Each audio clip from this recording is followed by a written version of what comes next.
Okay.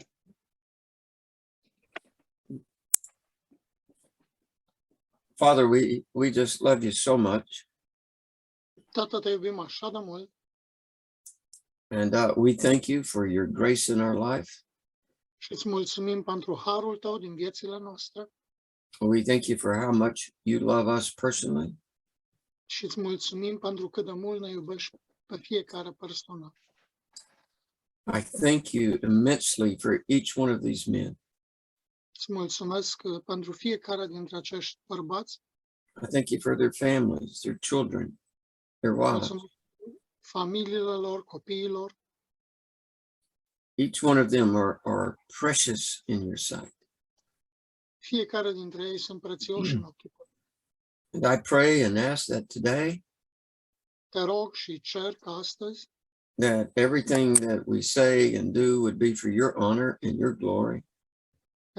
te rugăm să faci ca tot ce facem sau spunem să fie pentru gloria și onoarea ta. And as we study, that these men would be encouraged in their life. Și în timp ce studiem acești bărbați să fie încurajați. Lord, may your spirit control us. Fie ca Duhul tău cel Sfânt să ne controleze, May he be the one that's actually speaking. fie ca El să fie cel care vorbește de fapt. So we come to you, we commit ourselves to you afresh. Așa că venim la tine și ne dedicăm din nou proaspăție And we ask that you would be pleased with what we do. și cerem ca tu să fii mulțumit cu ce vom face.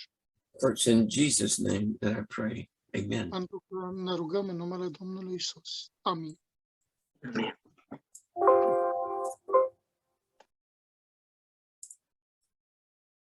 All right, today I want to talk about a topic. Let me see if I can get it. Hang on a minute.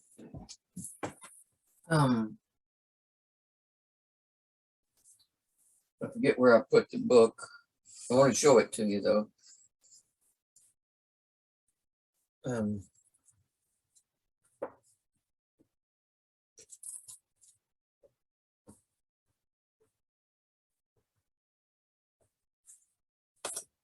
If you ever get the chance, Dacă aveți vreodată șansa to buy this book, I want to encourage you to do it. It's called Cross-Cultural Servanthood. Să cumpărați cartea asta, vă încurajez să o faceți. Este slujitorul, cum să zice, care transcultural. It's written by a guy by the name of Dwayne Elmer. Dwayne Elmer. Este scrisă de Dwayne Elmer. And then there's another book that is a little different, but it's worth reading. It's called Foreign to Familiar. Înseamnă străin față de familiar. And it's by a lady by the name of Sarah. De la străin la familiar. La cunoscut. It's by this lady, Sarah A. Lanier. Sarah A. Lanier. Would you like to show again the title? It's called Foreign to Familiar. Oh, familiar. Okay. Right. Thank you. Hey, I can barely hear you, Marcel. Is that my fault or your fault? I got my sound turned up.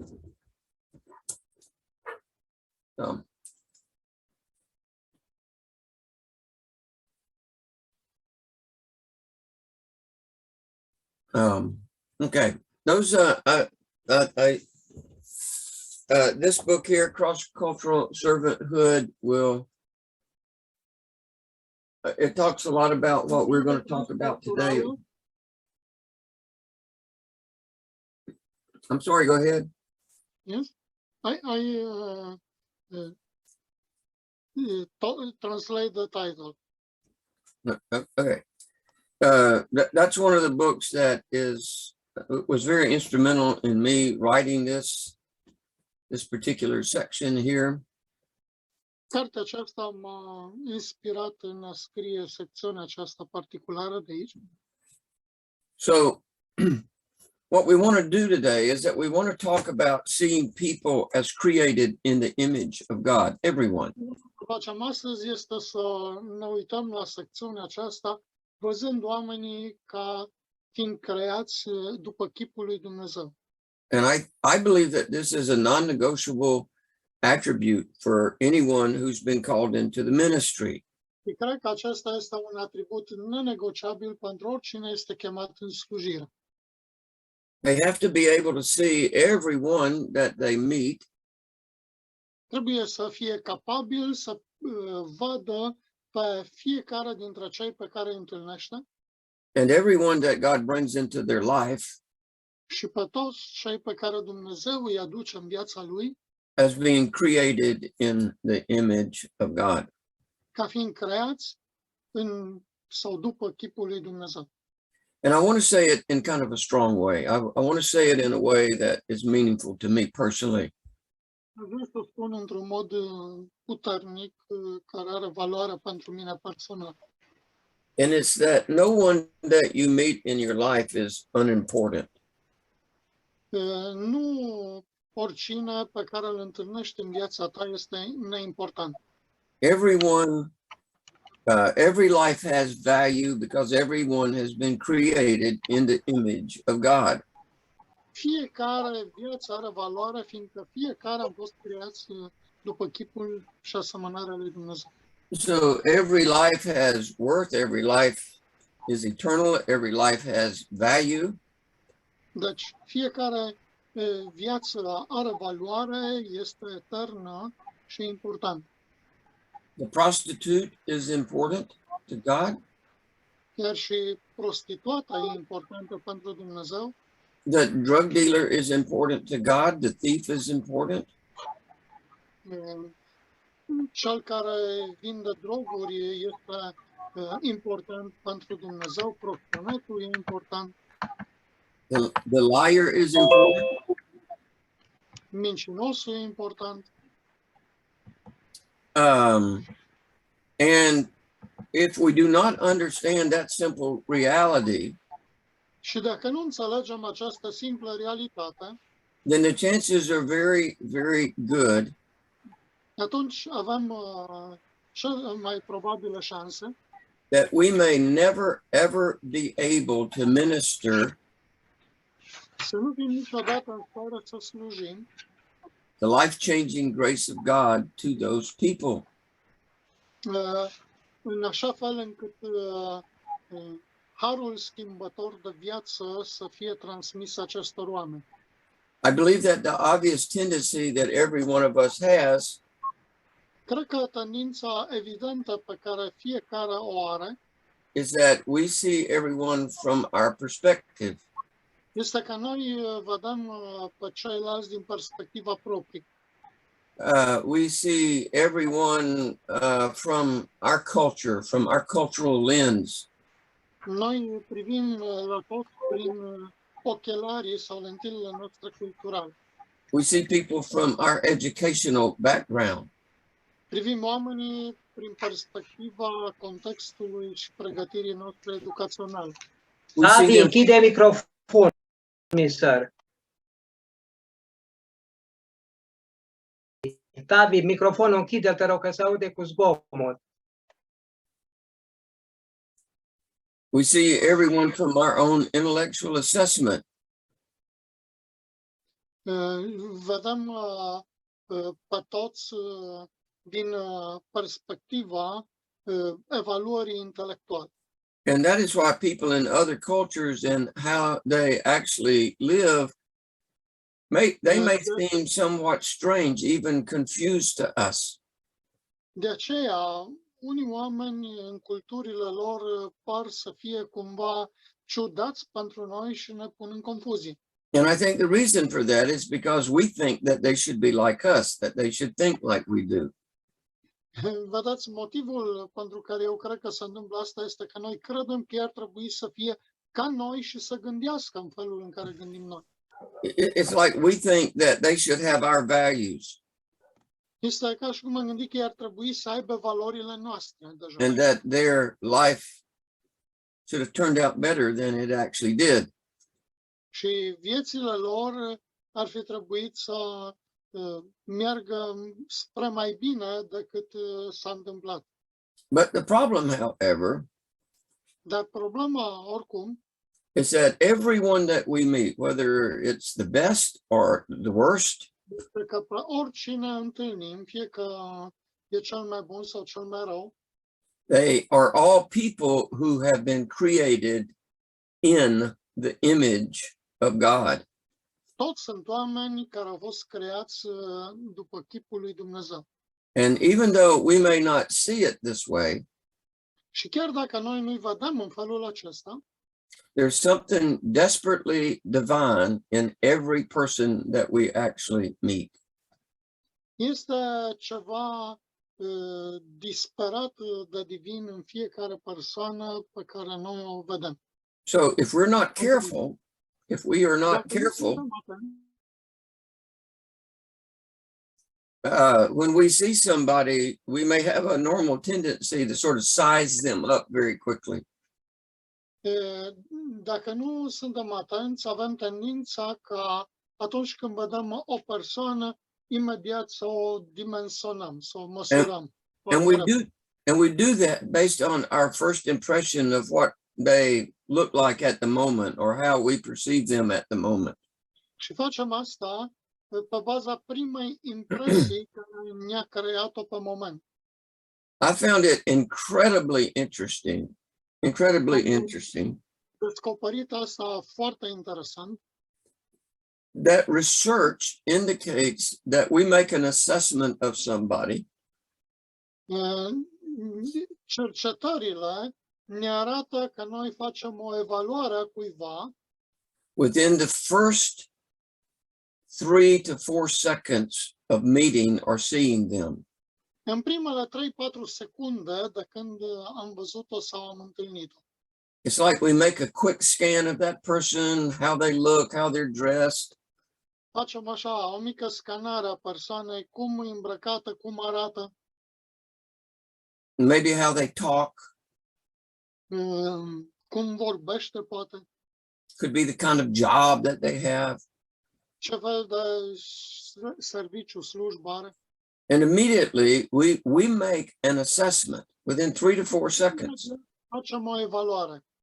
But I think it's absolutely impossible to make a correct evaluation of someone Dar cred că este absolut imposibil să faci o evaluare corectă a cuiva for whom we don't know anything. despre care nu știm nimic. We don't know who they are. We don't know their background. Nu știm cine este, nu știm contextul în care a trăit și We don't know if they've been abused. We don't know anything. nu știm dacă au fost abuzați. Nu And știm so when we nimic. do that, Și făcând asta, we immediately make ourselves and our opinions of that person to be superior to that individual.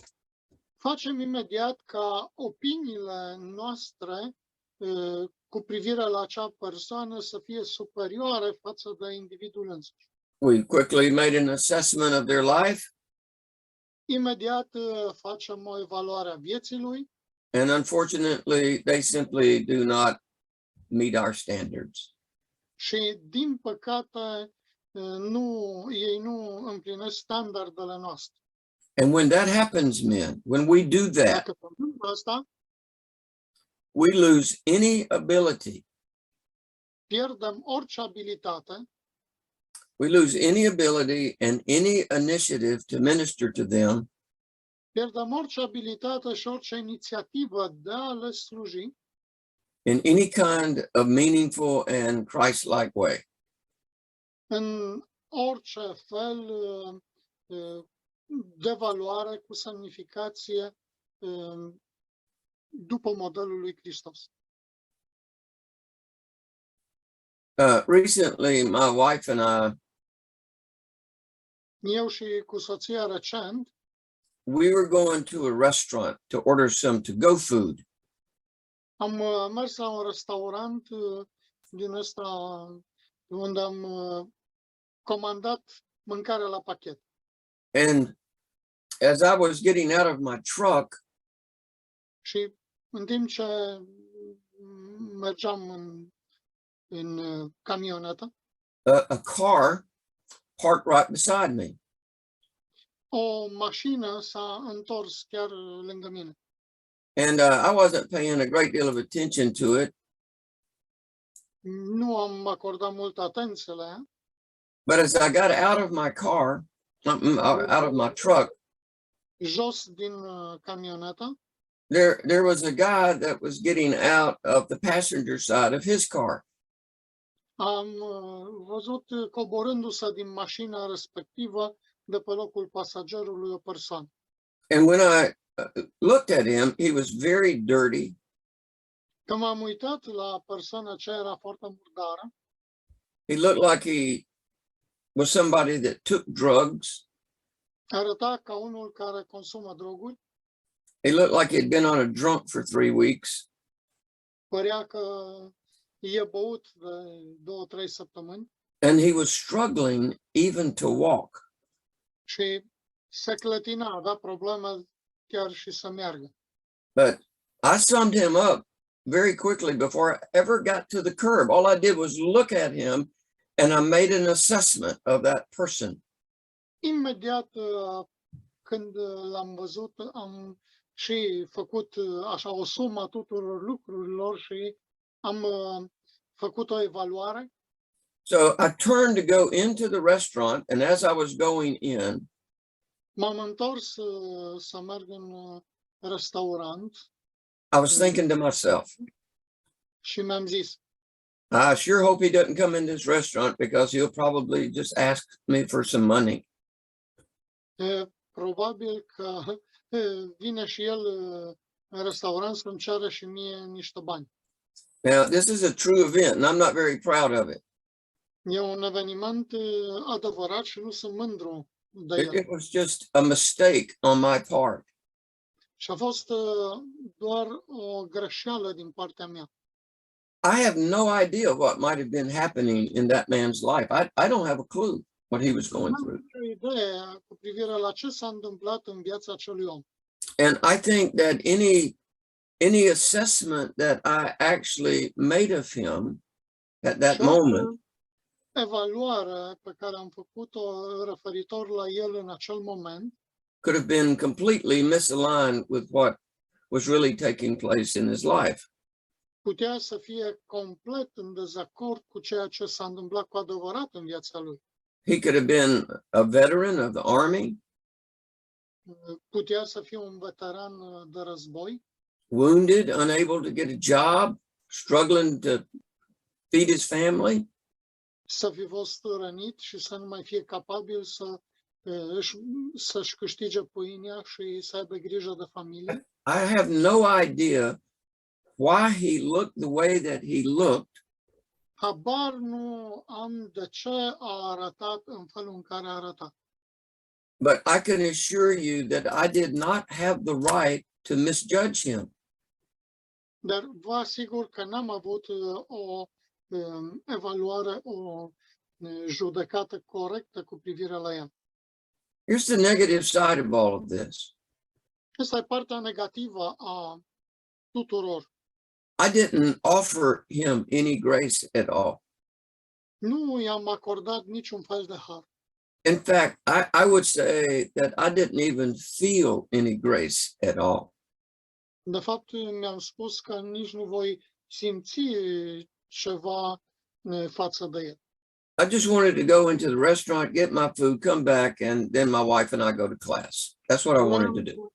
Să merg în restaurant, să iau cât mai repede mâncarea, să mă urc înapoi în camionetă și să plec cu soția. This was in another town. I doubt that I will ever see this man again. Mă gândeam, mă îndoiesc dacă voi mai întâlni vreodată pe acel om.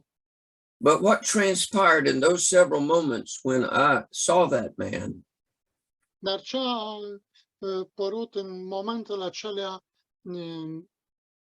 când l-am văzut prima dată pe acel om, it was not what God wanted in my life. nu a fost ceea ce Dumnezeu vroia în viața mea. What if I had offered to help him while he was struggling to walk? Dacă mă ofeream să îl ajut să umble din moment ce el abia mergea. I wonder what God may have done if I had approached it that way, if I had offered some grace to this man. Mă întreb ce ar fi făcut Dumnezeu dacă eu m-aș fi apropiat de el în același fel și i-aș fi acordat har. Well, the unfortunate part is that I will never know what God would have done in that situation. Partea nefericită este că niciodată nu voi ști ce ar fi făcut Dumnezeu în această situație. Because I was way too arrogant and way too unchristlike to even make a difference in that man's life. Și n-am acționat ca și Hristos și asta a făcut diferență. He was not like me. El n-a fost ca mine. And so I just ignored him. Așa că eu l-am ignorat pur și simplu. I made that assessment in 3 to 4 seconds. As soon as I saw him, I made that assessment. Am făcut deja evaluarea lui în 2-3 secunde de când l-am văzut. And whatever grace that God may have wanted to extend to that man through my life, Și orice har ar fi vrut Dumnezeu să reverse spre acel om prin viața mea, I quickly closed that door eu am închis imediat ușa, so I could go into this restaurant, get my food, and leave. așa că am intrat în restaurant, mi-am luat mâncarea și am plecat rapid. Now, I'm sure that this has happened to you before. Sunt convins că vi s-a întâmplat și vouă așa ceva înainte, nu? And once I started to do this study, Și odată ce am început să fac acest studiu, I began to see people much differently than I maybe have ever seen them. am început să văd oamenii diferit față de cum obișnuiam să-i văd. I began to realize that everybody had value and it didn't matter what they looked like to me. Și am început să realizez că fiecare are valoare în ochii lui Dumnezeu, indiferent cum arată. I realized that everybody was created in the image of God. Am realizat că fiecare a fost creat în asemănarea lui Dumnezeu. And because of that one simple reality, Și din cauza acestei realități simple, that they had great value. ei au o mare valoare. Listen, if somebody has great value to God, Dacă cineva are mare valoare în ochii lui Dumnezeu, then they need to have great value to me. atunci trebuie să aibă mare valoare și pentru mine. The problem is that we're too comfortable in our little Christian cocoons.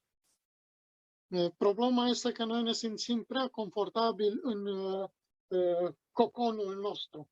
And oftentimes when God does offer us an opportunity, we don't even see it.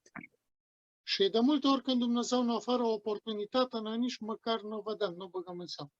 Here was a man that was struggling, he was struggling to walk. Era un om care avea probleme mari de mers. And I didn't have the courtesy to help Și eu him am avut curtoazia să-l ajut, to get up on the curb. să reușească să se întoarcă acolo. I didn't have the sensitivity to even care.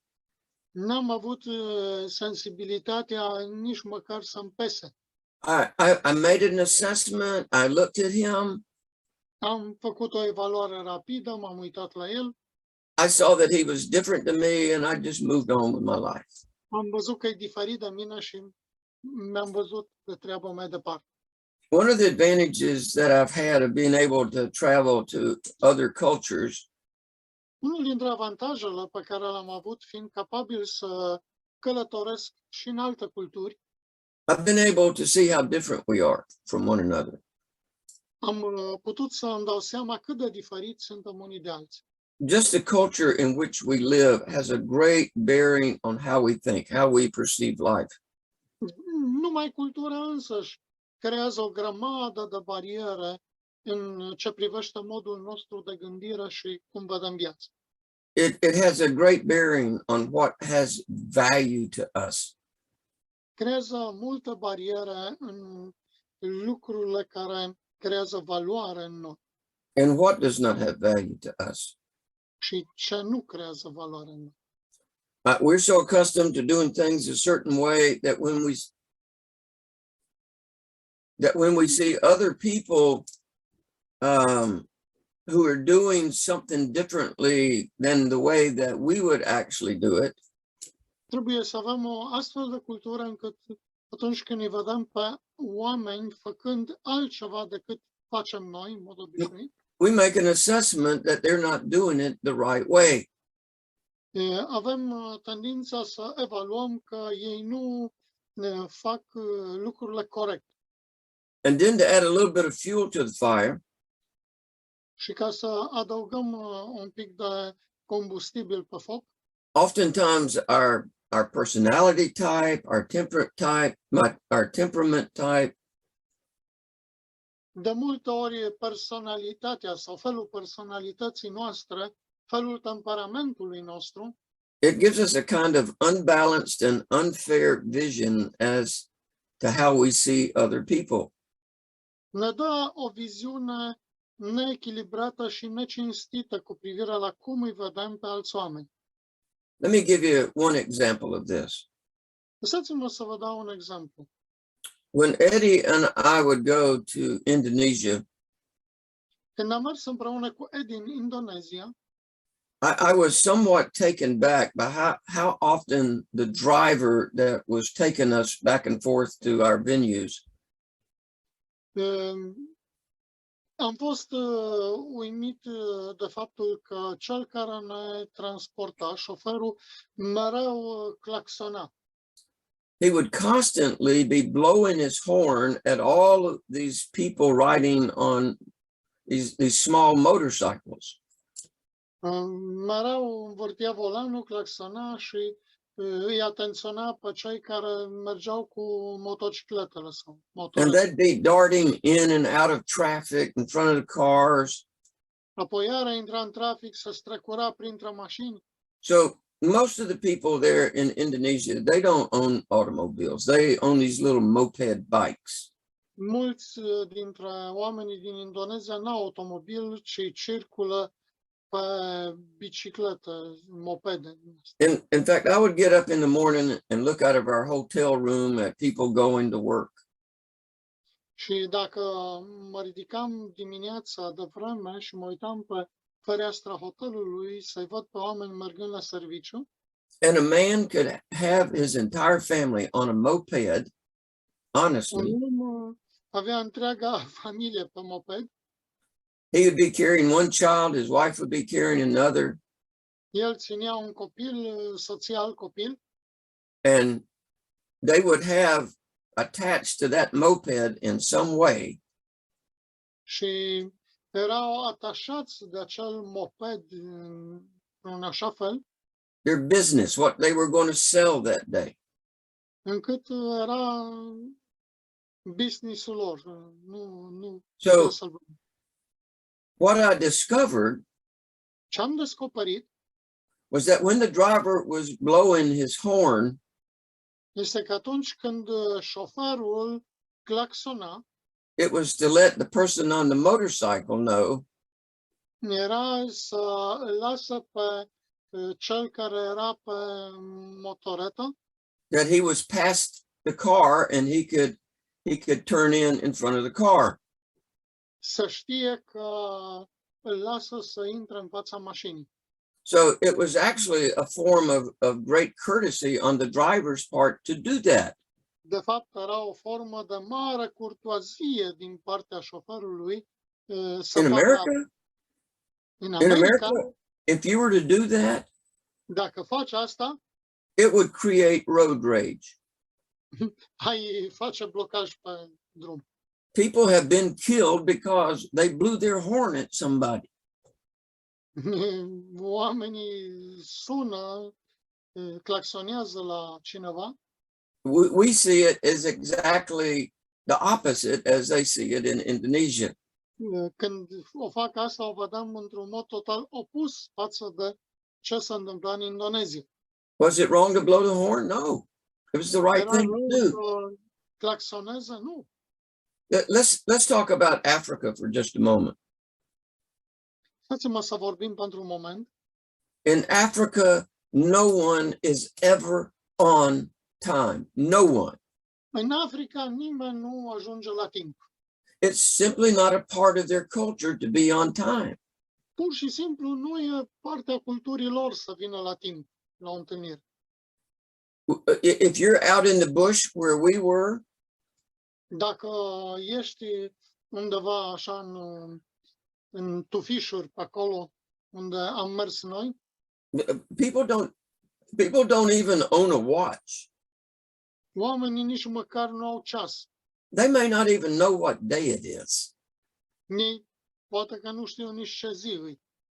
We'd be going through a village and the driver would blow his horn just to let people know that we're going to do something. Mergeam într-un anumit cătun și șoferul claxona ca să atragă atenția, să știe că suntem pe acolo. And I'd start teaching about 9:30, 10 o'clock in the morning. Și începeam să le vorbesc pe la 9:30, 10 dimineața. And there may be only 20 or 30 people there. Și erau probabil 20-30 de persoane acolo. But people would keep coming. They'd keep trickling in. Dar oamenii continuau să se strecoare în audiență. And by the end of the day, there would be over 200 people there. Și la sfârșitul zilei au fost 200 de persoane prezente. And they did not want me to leave. Și nu vroiau ca eu să plec. It was 110 degrees in the daytime. Erau 110 Fahrenheit. And they would sit out in the sun and listen to me all day long as I taught. Stăteau în soare și mă ascultau toată ziua. In America, we don't do things like that. We do everything by the clock. În America nu facem lucrurile astea. Totul e legat de oră. I knew a woman who was being evaluated for a job at a local factory. Cunosc o femeie care a fost evaluată la serviciul ei la fabrica locală. And the way that they evaluated her was to determine if she was going to be on time. Și ei urmăreau să vadă dacă ea vine la timp. So this evaluation lasted for 3 months. 3 luni a durat evaluarea asta ei. And they told her that she could not be late one time or she would lose her job. Și i-au spus dacă întârzi odată, îți vei pierde slujba. So one day she was going to work. Într-o zi a mers la serviciu. She got caught in some really heavy traffic. A fost prinsă într-un trafic aglomerat. And she wound up being 2 minutes late when she clocked in. Și când a intrat în fabrică, a întârziat 2 minute. And they fired her. Și au concediat. She lost her job because she was 2 minutes late. Și a pierdut slujba că a ajuns 2 minute mai târziu. Well, just let her work 2 minutes extra. Nu, de ce nu ar lăsa-o să lucreze 2 minute mai mult? Listen, in the bush, nobody even owns a car. Vedeți, în zona aceea unde am fost noi la tufișurile alea, nimeni nu avea mașină. Some people may have a bicycle, not many. Unii, dar nu mulți, aveau And bicicletă. it's very hard to ride a bicycle in the sand. There are no roads. E foarte greu să mergi cu bicicleta în nisip și fără drumuri. Everybody walks everywhere that they go. Everybody. Nobody has a car. Se duceau, toți mergeau pe jos. So if you're out in the bush and you're driving your vehicle, Deci dacă erai în zona aceea tufișurilor și and you see somebody that's walking on the side of the road, și vedeai pe cineva care umbla pe lângă cărarea pe care mergi, you stop and you pick that person up. te opreai și luai acea persoană în mașină. And if you don't have room, they may sit on the top of your car. Și dacă nu aveai loc înăuntru, stăteau pe acoperișul mașinii. Even though you may never have ever seen this person before and may never see him again. Chiar dacă n-ai mai văzut persoana aia niciodată. This was just a part of their culture. Era pur și simplu partea culturii lor. The car that we were, it was a Land Rover, was the kind of car that we were in. And we were packed in there. We had a whole team. Înghesuit și pachetat acolo cu toate lucrurile care le aveam. And we would stop, put people in the car, we would put them on our laps. Și am oprit mașina și am pus oameni. Where you put them?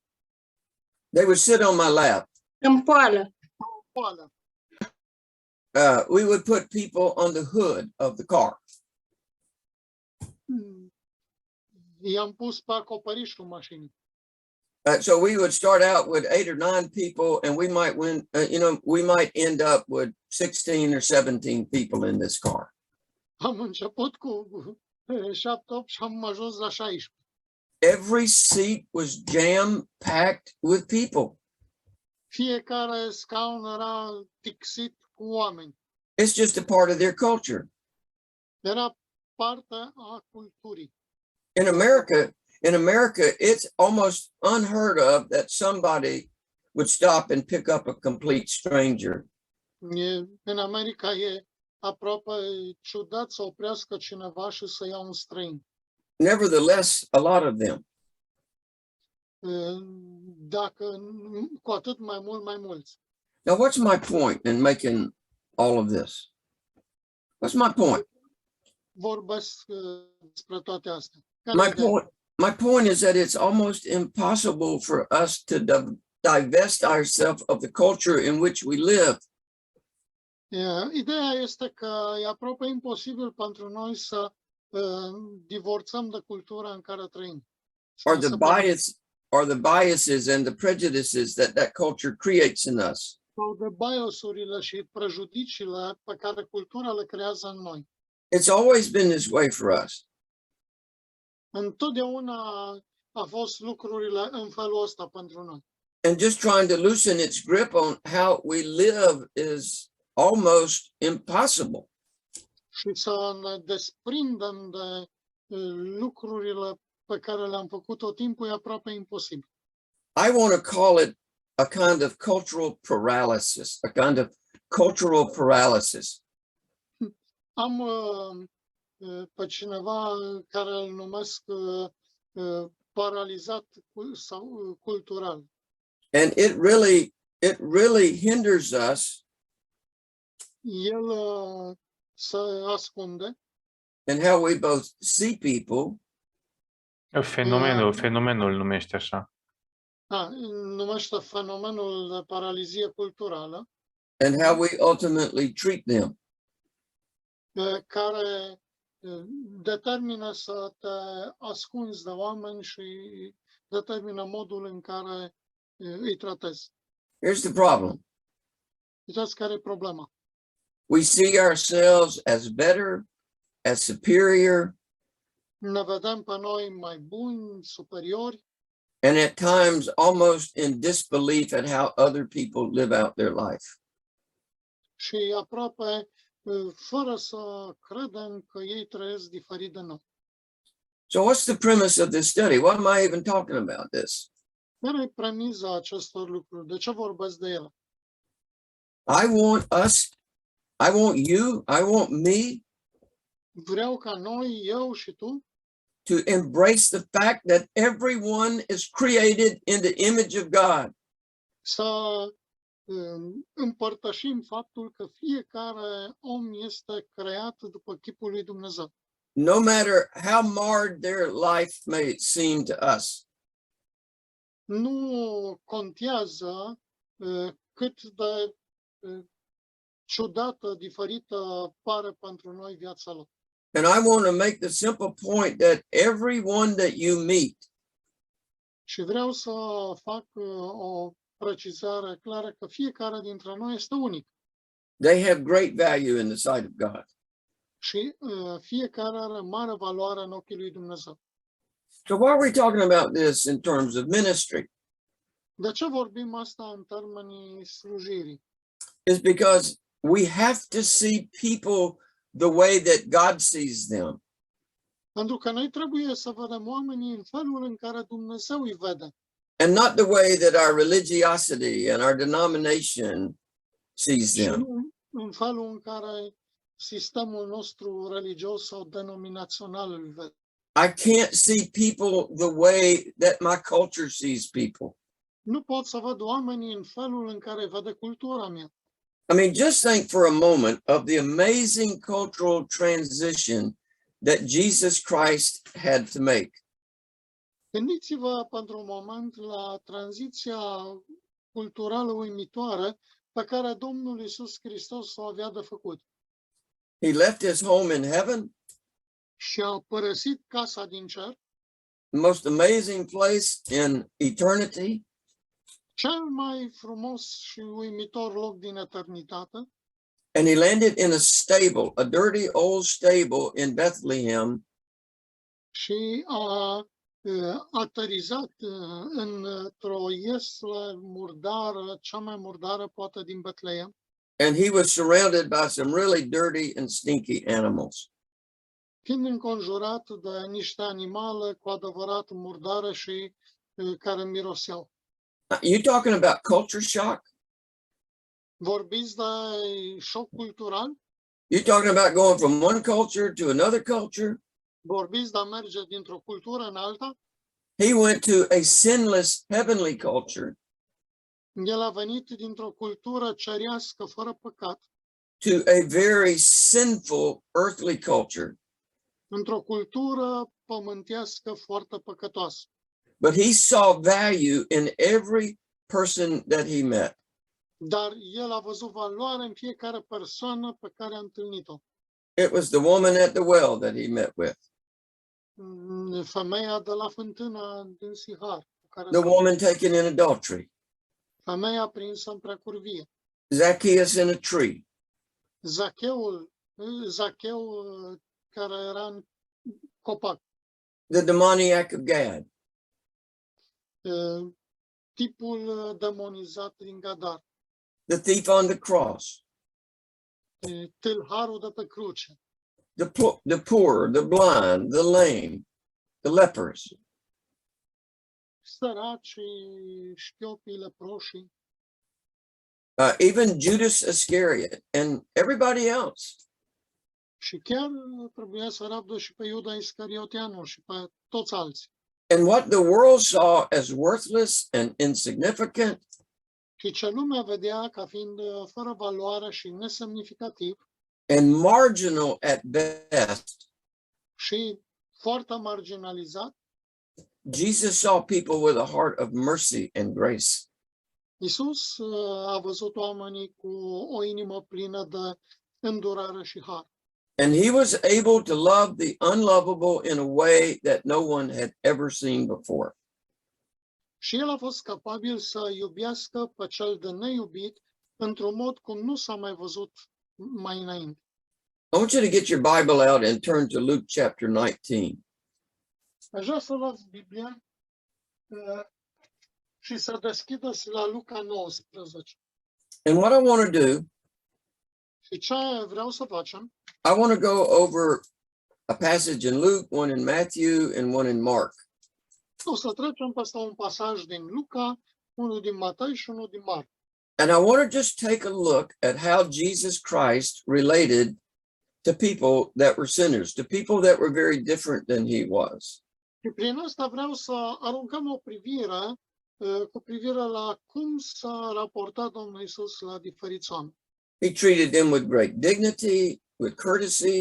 I-a tratat cu multă demnitate, cu curtoazie. He would go, he would sit down, he would eat with them. A mers și a stat să mănânce cu ei chiar. And every time that he would eat with the outcast, Și de fiecare dată când lua masa cu cei respinși, it would infuriate the religious leaders of his day. El îi punea în inferioritate pe liderii religioși ai vremii. It simply was not a part of their religious culture to have a meal with a sinner. În mod clar, nu era o cultură a lor să ia masă cu un păcătos. So whatever it was that Jesus was doing, Deci orice făcea Isus, it completely confused the religious people. el îi punea în confuzie pe oamenii religioși. He was being open with them. He was eating with them. Era deschis cu ei, mânca cu ei, Before they had ever even repented. chiar înainte ca aceștia să se fi pocăit. Now look here in Luke chapter 19. I want to look at verses 1 through 10. Haideți să ne uităm în Luca 19 la versetele 1 la 10. And this is the story of Zacchaeus. You know it well. Asta este istoria lui Zacheu și o cunoașteți bine. We know that Zacchaeus was a tax collector, that he was very wealthy. Știm că Zacheu era un vameș foarte bogat. But he was also very hated because most tax collectors were actually thieves. Dar, de fapt, era foarte urât de cei din neamul lui, fiindcă toți ăștia care adunau taxele erau hoți. So just listen to this story of how Jesus related to a wealthy thief. Ascultați cum se relaționează Domnul Isus la un hoț bogat. Now Jesus entered and passed through Jericho. Isus a intrat în Ierihon. Now behold, there was a man named Zacchaeus who was a chief tax collector, and he was rich. Trecea prin cetate și un om bogat numit Zacheu, mai mare ale vameșilor, And he sought to see who Jesus was, but could not because of the crowd, for he was of short stature.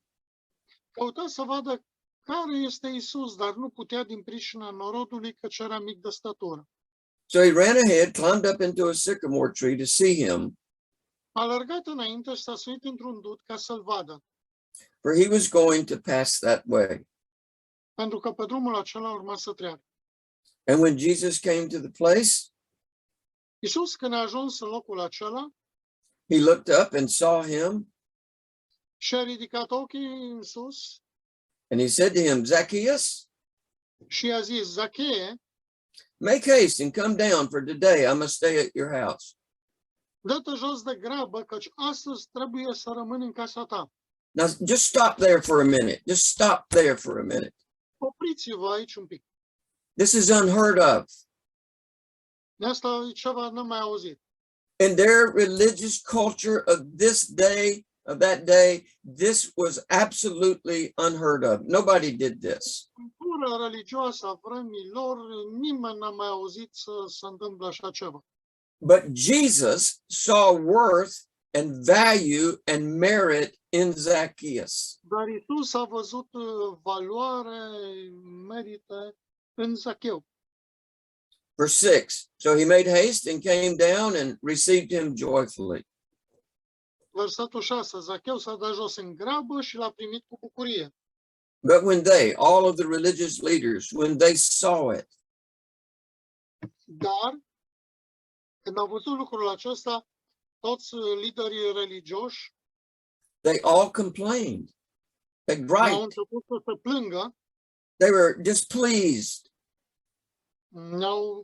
și-au arătat nemulțumirea. They were irritated. They were frustrated. They were angry. Erau iritați, erau frustrați, erau mânioși. And notice what they said about Jesus. Și uitați ce spun despre asta. They said he's gone to be a guest with a man who is a sinner. Oh my A goodness. intrat să găzduiască la un om păcătos. Then Zacchaeus stood and said to the Lord, Dar Zacheu a stat înaintea Domnului. listen to the change that happened in this man immediately. Uitați-vă la schimbarea care se întâmplă în acest om imediat. He said, look, Lord, I'm going to give half of all of my goods to the poor.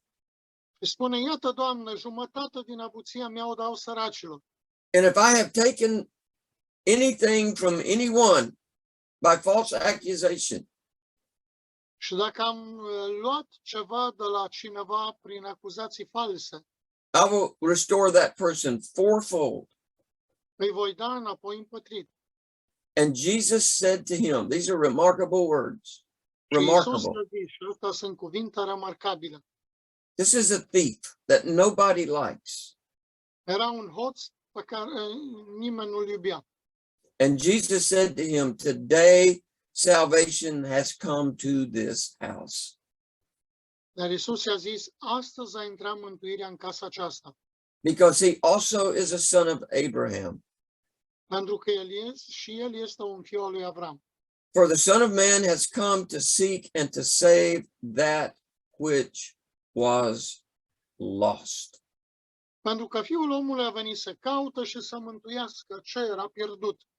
You see, Jesus never saw Zacchaeus the way that the religious culture saw Zacchaeus. Vedeți, Iisus nu l-a văzut niciodată pe omul acesta în felul în care îl priveau liderii religioși. He never evaluated Zacchaeus the way that religious environment would evaluate Zacchaeus. El nu l-a evaluat pe Zacheu așa cum făcea contextul lor religios. He saw Zacchaeus as an individual that had great worth, great value. El l-a văzut pe Zacheu ca fiind un individ de mare valoare And by just doing one kind thing for Zacchaeus, și doar făcând un singur lucru amabil față de el, he became saved. Zacheu a fost mântuit. And Jesus said to him in verse 10, Și Iisus îi spune despre el spune în versetul 10, for the Son of Man has come to seek and to save that which was lost. pentru că Fiul omului a venit să caute și să mântuiască ce era pierdut. I want you to go to Matthew chapter 11. Matthew chapter 11. Vreau să mergem la Matei, capitolul 11. I want to read beginning in verse 18 and verse 19. Și vreau să citim versetele 18 și 19. It says, for John came neither eating nor drinking. Căci a venit Ioan nici mâncând, nici bând. And they say he has a demon. Și i-au zis, are demon. The Son of Man came eating and drinking, and they say, look, a glutton and a winebibber, A venit Fiul omului mâncând și bând și i-au zis, iată, un om mâncăcios în sens de lacom și bățiv, băutor de vin. a friend of tax collectors and sinners. Un prieten al vameșilor și al păcătoșilor. But wisdom is justified by her children. Totuși, înțelepciunea a fost îndreptățită din lucrările ei, de copii. Go to Mark chapter 2, verse 13 through 17. Haideți să deschidem acum la Marcu 2, 13 la 17. It says, then he went out again by the sea, Iisus a ieșit din nou la mare and all the multitude came to him, and he taught them. și toată mulțimea a venit la el și el îi învăța pe toți.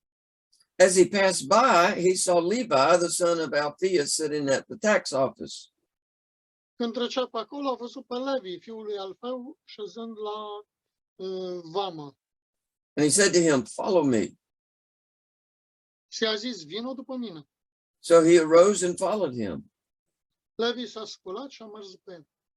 Now it happened as he was dining in Levi's house Pe când ședea Iisus la masă în casa lui Levi, that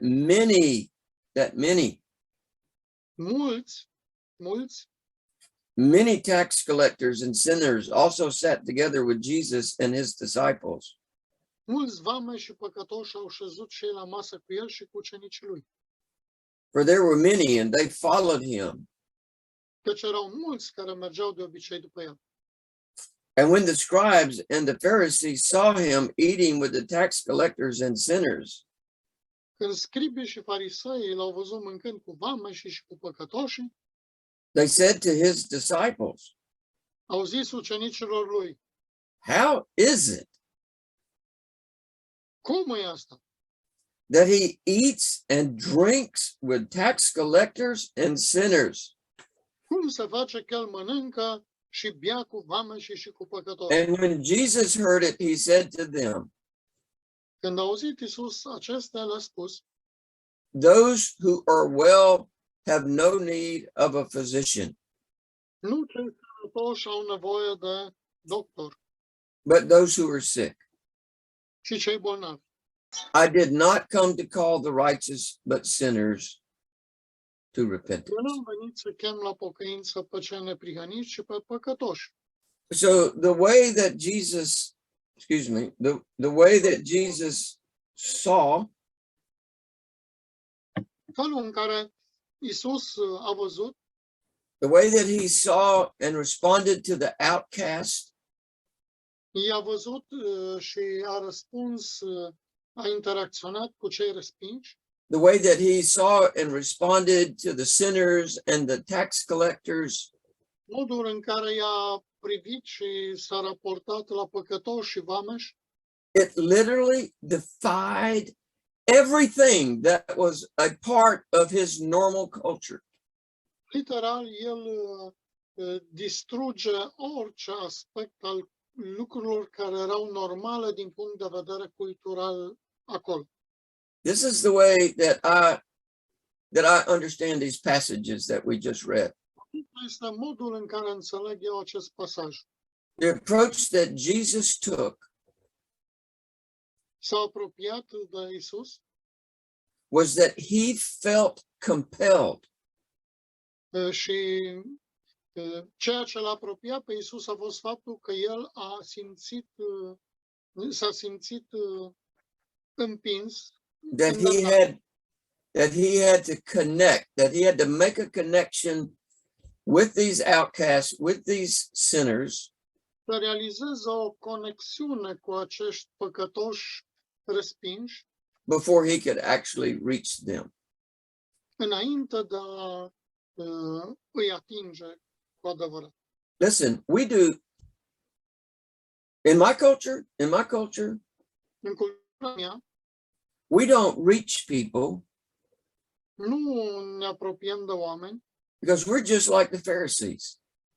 pentru că suntem ca și farisei. We never connect to people. Nu căutăm să ne conectăm la oameni. We never go out of our way to reach people that are different than us. Nu vrem să ne depărtăm de la calea noastră ca să ajungem la oamenii diferiți de noi. We want people that are like us to come to our church. Vrem ca oamenii ca noi să vină la biserica noastră.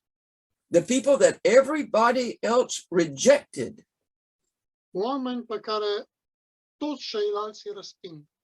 They were the exact people that Jesus Christ would seek out.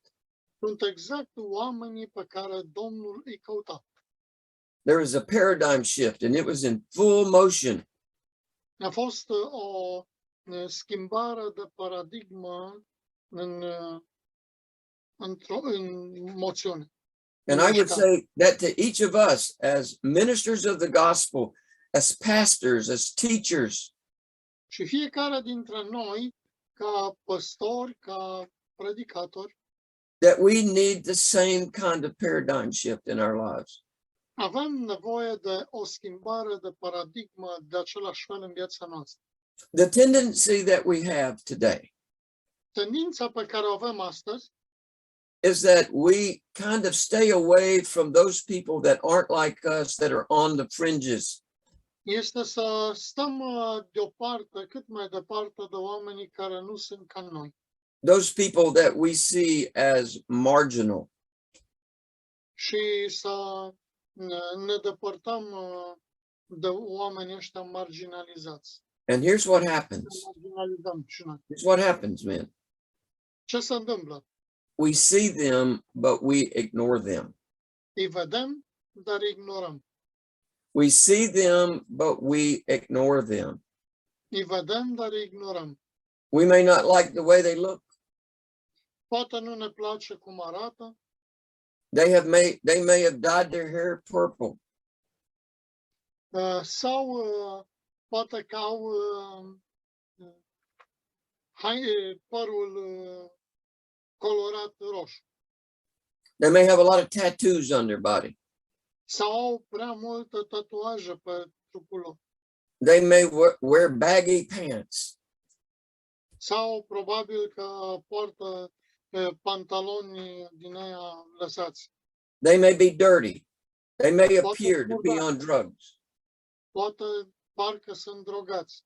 So rather than even considering the idea that God would want us to actually embrace those people, Deci, în loc să luăm în considerare măcar ideea că Domnul vrea să îi îmbrățișăm, să ne apropiem de ei, so that we can actually reach them, ca în final să putem să îi atingem, we find ourselves rejecting them simply because they're not like us. imediat îi respingem din simplu fapt că nu sunt ca noi. And in that quick mental process that we make, Și în acel proces mental rapid pe care îl facem, we never reach them, ever. niciodată nu ajungem la inima lor.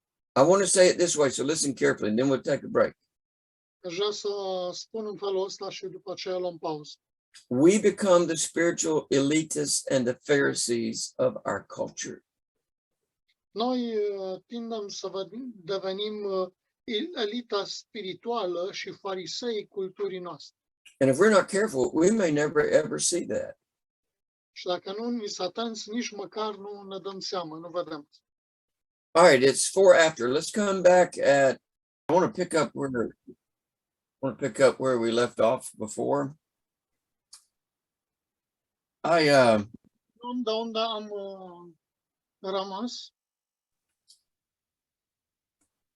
I got to know a man by the name of Chuck Smith one time.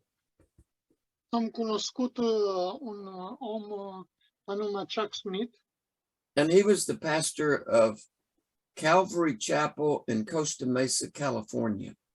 e pastor la Calvary Chapel în Costa Mesa din California. And we spent some time with him. He came to our home. He ate with us.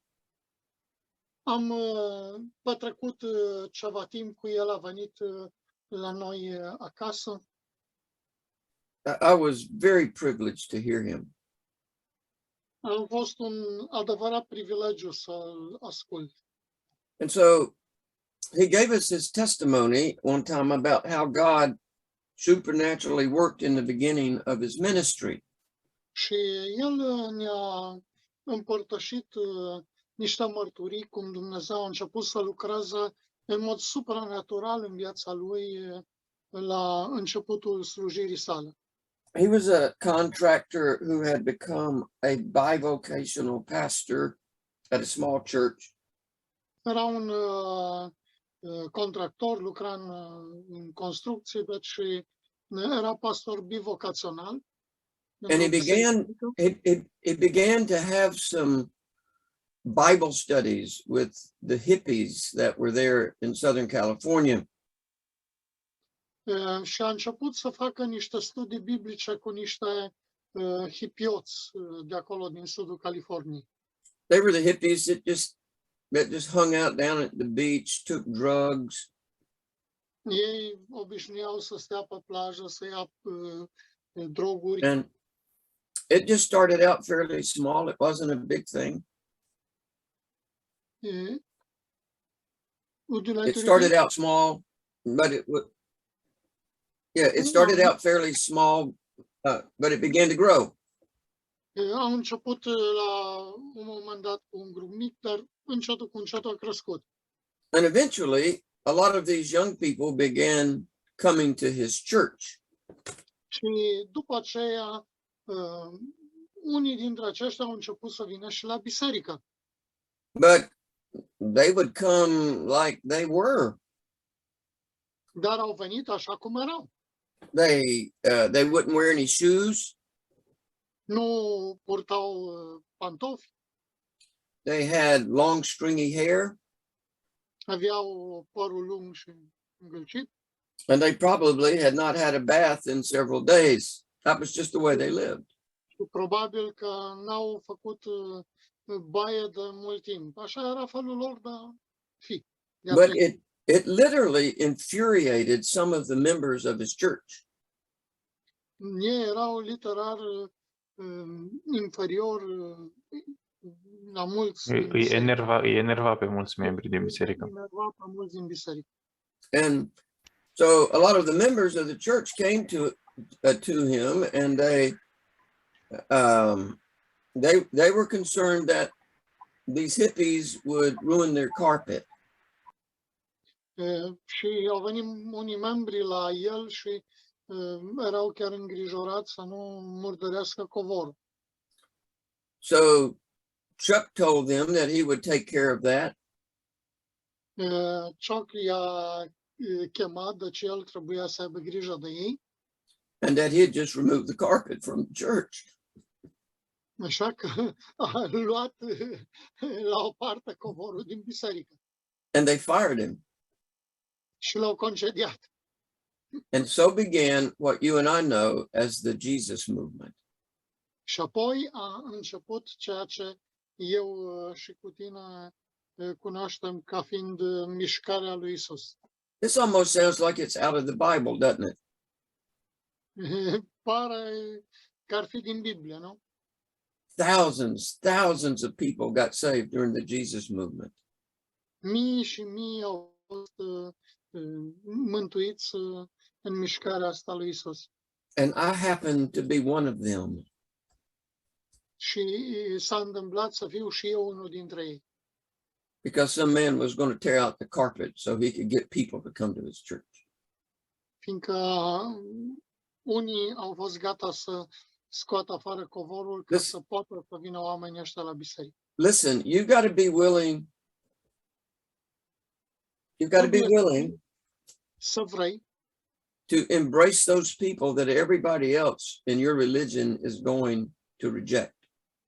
să îmbrățișezi, să te apropii de acești oameni pe care toți ceilalți conducători religioși tind să respingă. This is not easy. This is not easy. Nu este ușor. It sounds easy. Sună ușor, Oh, we'll help everybody. îi ajutăm pe toți, But we're not conditioned to get close to people that are very different than us. dar nu avem condiția aceea de a fi aproape de oamenii care sunt foarte diferiți de noi. We're not conditioned to get close to people that have different values and have a different worldview than we actually have. Nu avem dispoziția aceea de a fi aproape de cei care au un mod diferit de a vedea viața și alte valori decât noi.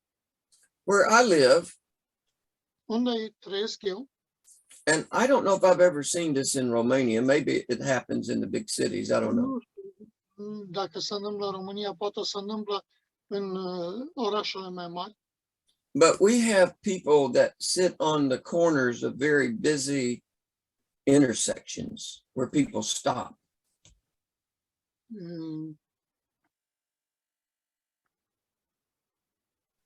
Există oameni care stau la colțuri aglomerate unde oamenii opresc. Da. And the person will be holding a sign and it says, we'll work for food. Și ei vin și spun, noi lucrăm pentru mâncare. Sometimes you'll see a mother with a couple of kids Uneori văz mama cu mai mulți copii. and it'll say something like, we have no food, we have no money, please help us. Nu avem bani, nu avem mâncare, te rog să ne ajuți. And so people would just sort of roll down the window in their car. They'll give them $2 or $3. Oamenii dau jos geamul, le dau $2-3 And it will just soothe their conscience, if I can say it that way. Și parcă și, eu știu, interoghează conștiința dacă au făcut bine. But that's about as close as we want to get to people. Dar ăsta e modul în care putem să ajungem la oameni. It's easy just to open your car window and put a couple dollars in a bucket. E ușor să deschizi geamul mașinii și să arunci acolo niște dolari în cutiuță. And when the light changes, we can just drive on and feel like, well, we've done a good thing today. Și poți să-ți amețești conștiința, să mergi să zici, nu, am făcut o faptă bună asta. Listen, we have to appreciate that Jesus accepted us. Trebuie să apreciem că Isus ne-a acceptat. We were awful. We were sinners. Eram groaznici, eram păcătoși. And he received us. He accepted us. He saw value in us. Dar El ne-a primit, ne-a acceptat, a văzut valoare în noi. And we were much, much different than he was. Și noi eram mult, mult diferiți de cum era El.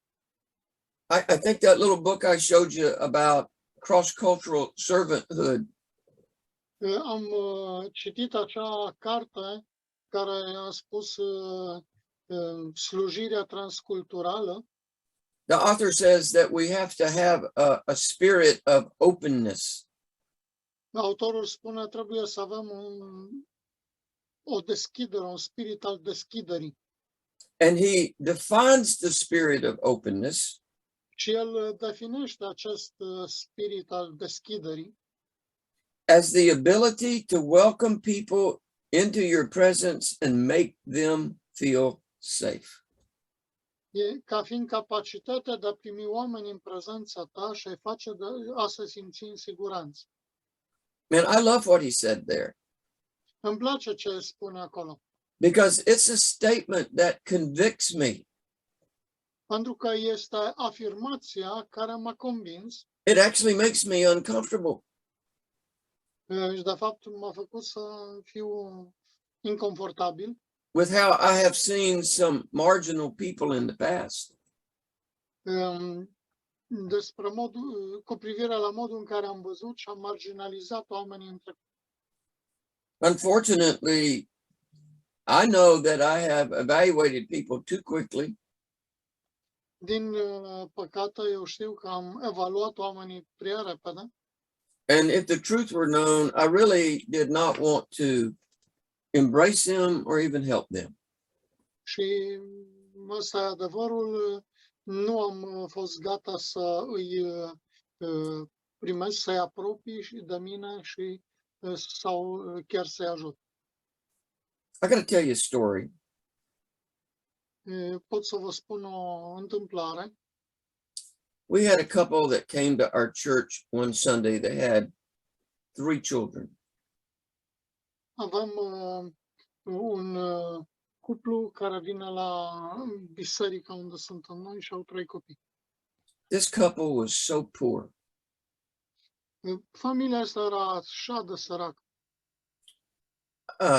The woman had on clothes that had holes in her pants. Femeia era rău îmbrăcată, avea găuri în pantaloni, They were very uneducated. erau foarte needucați. The husband didn't have a job. They had no place to live. N-avea unde locui, soțul n-avea slujbă. And so after church, everybody left, and it was just me and my wife. După slujbă, toți au plecat, am rămas eu cu soția. And when we walked out the door, they were sitting on the front steps of the church. Și când am ieșit pe ușă, ei stăteau în fața ușii de ieșire. Now, when I first saw this couple come into our church, when I first saw them, Era prima dată când am văzut acea familie venind la noi la biserică. I made my quick assessment. Nu am făcut o evaluare rapidă. And I assessed that they were very poor, didn't have any money, and wanted the church to help them out. Și am presupus că would you like to repeat what you assessed? My assessment of them Hmm? was that they didn't have any money and they wanted the church to help them out. Presupunerea este că noi nu avem bani care să cheltuie biserica pentru a ajuta. So they just sat there and begged me. They begged me. Ei au stat acolo și m-au implorat. They said, we don't have anywhere to go. We got kicked out of our trailer. Nu avem unde să mergem. Am fost dați afară din trailerul în care locuiam. We need some help. Avem nevoie de ajutor. So I called somebody else and we took them to a motel. Am sunat pe altcineva și i-am dus la un motel. And we booked them into the motel for a week. That's a lot of money. Și am plătit ca ei să locuiască acolo pentru o săptămână. Mulți We bani. went to Walmart. We bought them toothpaste, toothbrushes, deodorant, soap. Am mers la Walmart și am luat de acolo pastă de dinți, periuță de dinți, săpun, tot ce era nevoie. We went to a restaurant and bought a meal for all of them. Dus la restaurant și le-am luat mâncare, un meniu pentru fiecare. We gave them money so that they would have enough to eat every day for 3 meals a day for 5 people. Și le-am dat bani să aibă să mănânce o săptămână 3 mese pe zi, toți din familie, 5 persoane. We found a house for them to rent. Am găsit o casă pentru ei de închiriat. We got the husband a job. I-am găsit o slujbă soțului. We moved them into the house. I-am mutat în casă. We took them bags of food. We took them furniture. Le-am dus mobilă, le-am dus pungi cu mâncare. We went to the Salvation Army and we bought furniture for them. Am fost la Armata Salvării și am cumpărat de acolo mobilă pentru ei. We bought them a used dryer and a used washing machine. Am cumpărat pentru ei mașină de spălat și uscător la mâna a doua. We got a dining room table. We got beds for the bedrooms. Ne-am cumpărat paturi pentru dormitoare, masă pentru să aibă unde să mănânce. We bought clothes for the children, clothes for the mother. Haine pentru copii.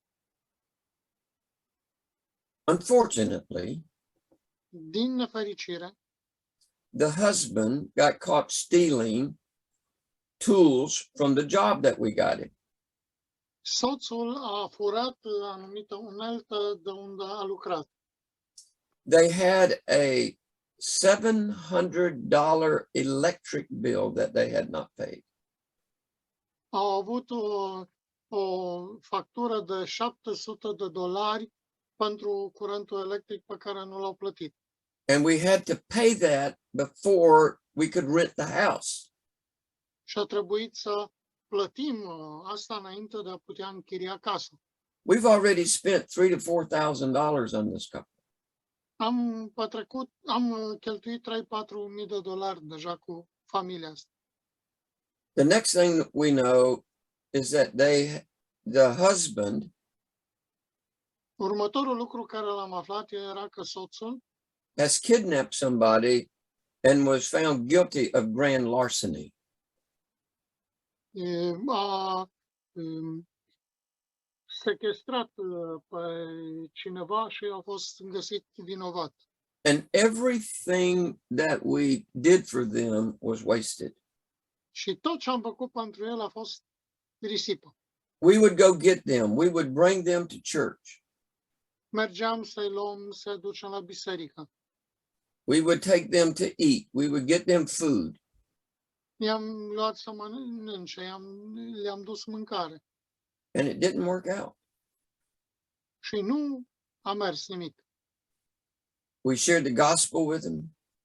ne-au împărtășit Evanghelia, we ministered to them in love, i-am slujit în dragoste, and it just didn't work out. dar nu a funcționat. If I had it to do over again, Dacă ar trebui să fac din nou, if I had that same situation happen again in my church, dacă s-ar întâmpla aceeași situație din nou în biserica mea, I would do the same thing again. voi face același lucru din nou. They had value, they had worth, Au valoare și sunt importanți. and we did everything we could to reach them. Și am făcut tot ce am putut ca să ajungem la ei. Yes, Audi. You do the same thing again with the same people? No, Okay. I would do the same thing again if a different couple came at our church that needed help. Am întrebat dacă ar face, au zis că ar face la fel și am întrebat că cu aceiași oameni și au spus nu, cu alții, cu aceiași numai. We would still try to help the couple that came to our church the first time, but it'd be different. It'd be different. They took advantage of us. Aș încerca să ajut pe alții care vin pentru prima dată, dar ar fi diferit. Ăștia au profitat de noi. You see, we can quickly recognize those people that we don't consider to be like us. Repede putem să îi evaluăm pe oamenii care nu sunt ca și noi. We can sniff them out like a dog chasing a rabbit. Putem să îi alungăm ca pe un câine care urmărește un iepure. They do not look like us. They do not act like us. They do not dress like us. Arată ca noi, nu se îmbracă ca noi, They may have no education. poate n-au educație, They're not very articulate. nu pot să vorbească corect. And they're not just someone that we think we would enjoy being around for a long period of time. Nu par să fie aceea de care să ne bucurăm să fie în jurul nostru pentru o perioadă lungă de timp. We are so programmed to think this way Suntem așa de programați să gândim în felul acesta, that it's almost impossible for us to even recognize it in ourselves. pentru că e aproape imposibil să ne mai recunoaștem pe noi înși. I mean, you have the Romas, right, in Romania. Voi aveți romanii voștri, And țigani. you probably made an assessment about the Romans. I see them in the airport. Voi aveți presupozițiile voastre legate de țigani. They don't have suitcases. They have blankets that are tied up with clothes in them. Ei au poate pături cu care se îmbracă în veles. I will never forget one time. I will never forget Nu o să uit niciodată that I was asked to go preach at a Roma church, at a gypsy church. Whatever that să is. predic la o biserică de țigani. This is in Romania. Însă a fost în România. We're supposed to go on a Saturday night. Trebuia să mergem într-o sâmbătă seară acolo. And this is what the people told me. Și uitați ce mi-a spus oamenii mei. They said, make sure you keep your hand on your wallet.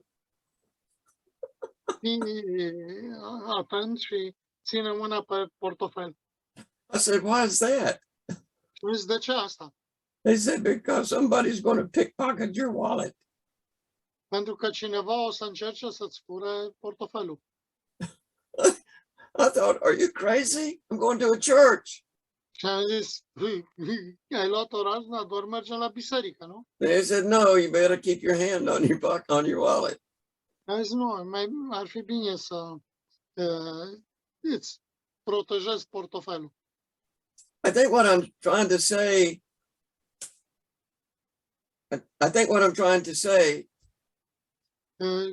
Ceea ce vreau să spun is that we have to learn how to actually embrace other people who are not like us.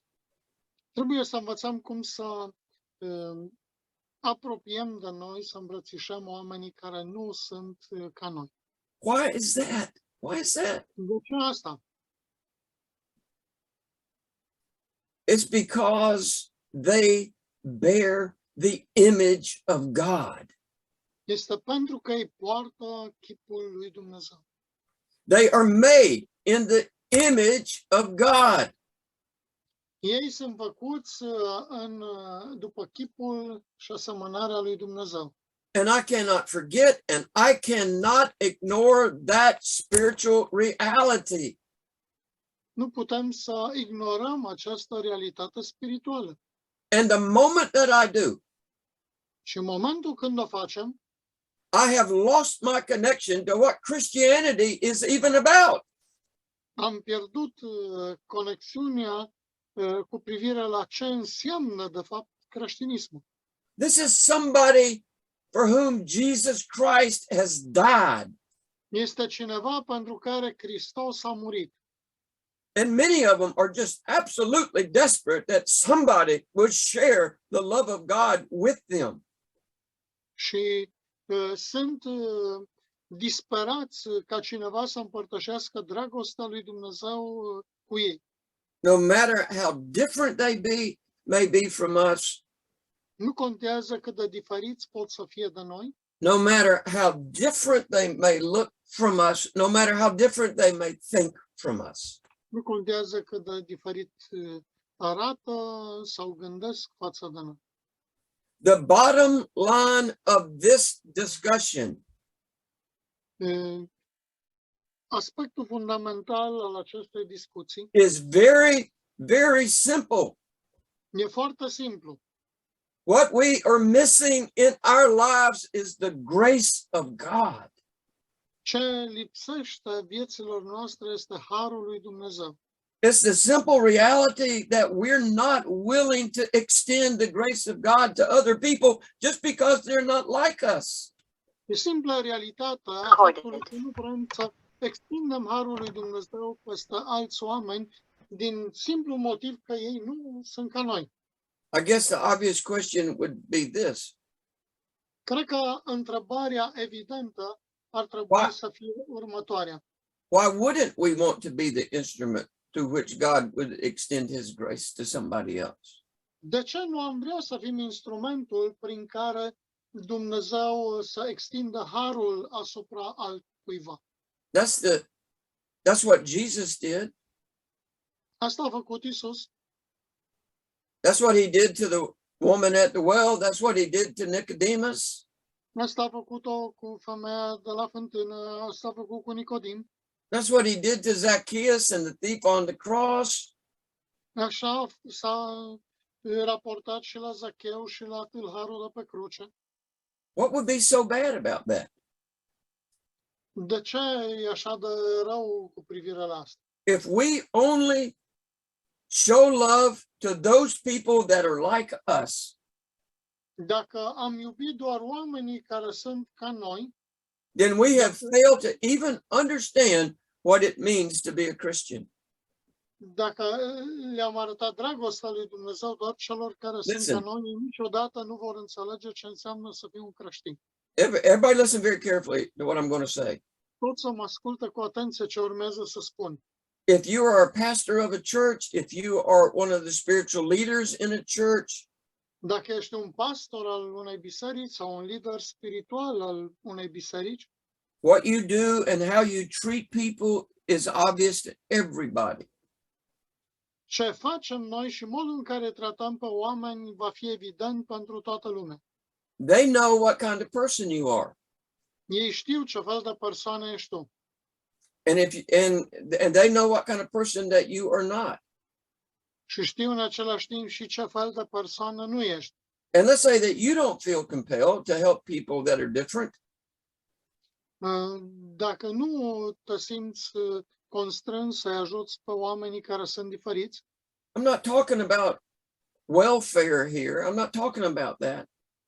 nu vorbesc despre bogați, What I am talking about și despre ce vorbesc eu is caring for people that are different than us.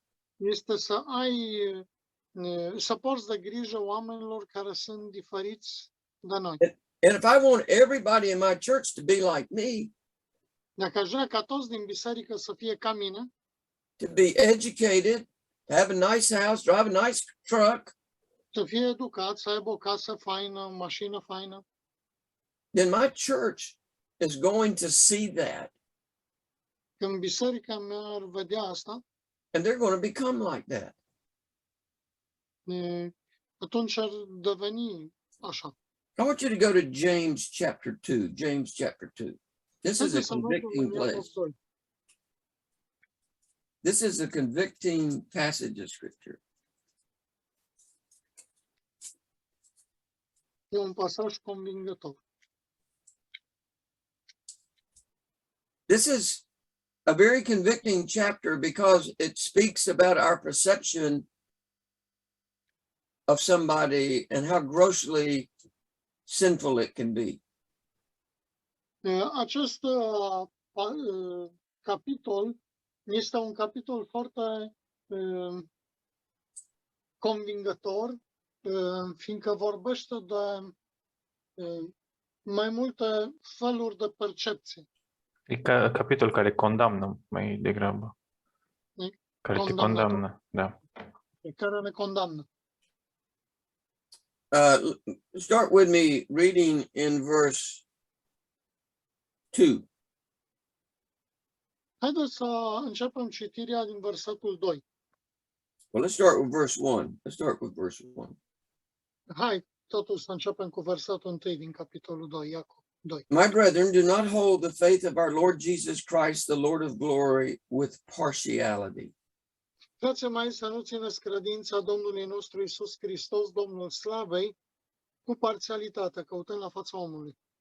For if there should come someone into your assembly, a man with gold rings, Deci, de pildă, dacă intră în adunarea voastră un om cu un inel de aur in fine apparel, și cu o aparență faină, haine and there should strălucite, also come in a poor man in filthy clothes, și intră un sărac îmbrăcat prost, and you pay attention to the one wearing the fine clothes and say to him, și îi acordați atenție celui ce poartă haină strălucitoare și îi spuneți: you sit here in a good place, tu stai aici în locul acesta bun.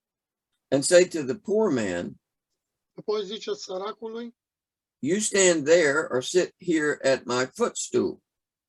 tu stai acolo în picioare sau stai aici la picioarele mele.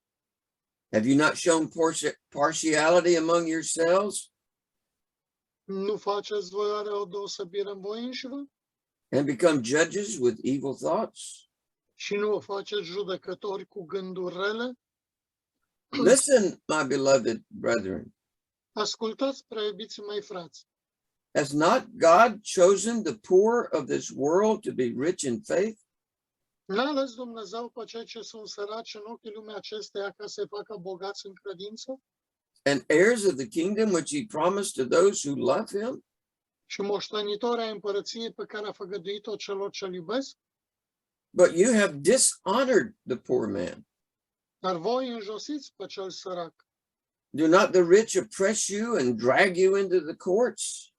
Nu bogații vă asupra și vă tărăsc oare înaintea judecătorilor? Do they not blaspheme that noble name by which you are called? Nu bagiocoresc ei frumosul nume pe care îl purtați? Then to add fuel to his fire, James says the following, beginning in verse 14. Și Iacov continuă și acum sărim la versetul 14. He says, what does it profit, my brethren, Frații mei, ce-i folosește cuiva if someone says he has faith, dacă cineva spune că are credință, but does not have works? Can faith save him? dar nu are fapte? Poate credința asta să-l mântuiască? If a brother or sister is naked and destitute of daily food, Dacă un frate sau o soră sunt goi și lipsiți de hrană de toate zilele, And one of you says to them, depart in peace, be warmed and filled. Și unul dintre voi le zice, duceți-vă în pace, încălziți-vă și săturați. But you do not give them the things which are needed for the body. What does it profit? Fără să le dați cele trebuincioase, la ce i-ar folosi? Thus also, faith by itself, Tot așa și credința însăși, if it does not have works, is dead. dacă nu are faptă, e moartă în ea însăși. It's dead. E moartă, It's worthless. e fără valoare. I say this with as much grace as I can. Și spun asta cu cât de mult har pot. I have been in church after church over the years Am fost de-a lungul anilor în biserică după biserică, that seemed so cold and so unwelcoming, și păreau așa de reci și neprietenoși, that I did not want to stay there for the service. încât n-am vrut să stau acolo la serviciul acela. My first impression was very, very negative. Impresia mea a fost foarte, foarte negativă. No one even greeted me. No one even spoke to me. Nimeni nu m-a salutat, nimeni nu a vorbit măcar cu mine. And all they wanted me to do was to fill out a card, put it in the offering plate, Și tot ceea ce vroiau de la mine este să completez cartonașul acela, să pun bani în farfuria de colectă. but of all of the places that somebody ought to feel welcome, Dar toate locurile unde cineva vrea să te simți binevenit, it should be in a church. trebuie să fie în biserică. People ought to be warm. They ought to be hospitable. They ought to be gracious. Oamenii ar trebui să fie calzi, ospitalieri, plini de har. And if somebody walks into our churches, Și dacă cineva vine în biserica noastră, they should immediately sense that this is a safe place for them to be. imediat să aibă sentimentul că este locul în care să simt în siguranță And that they are extremely welcome in that place. și că sunt extrem de bineveniți, bine primiți în locul acela.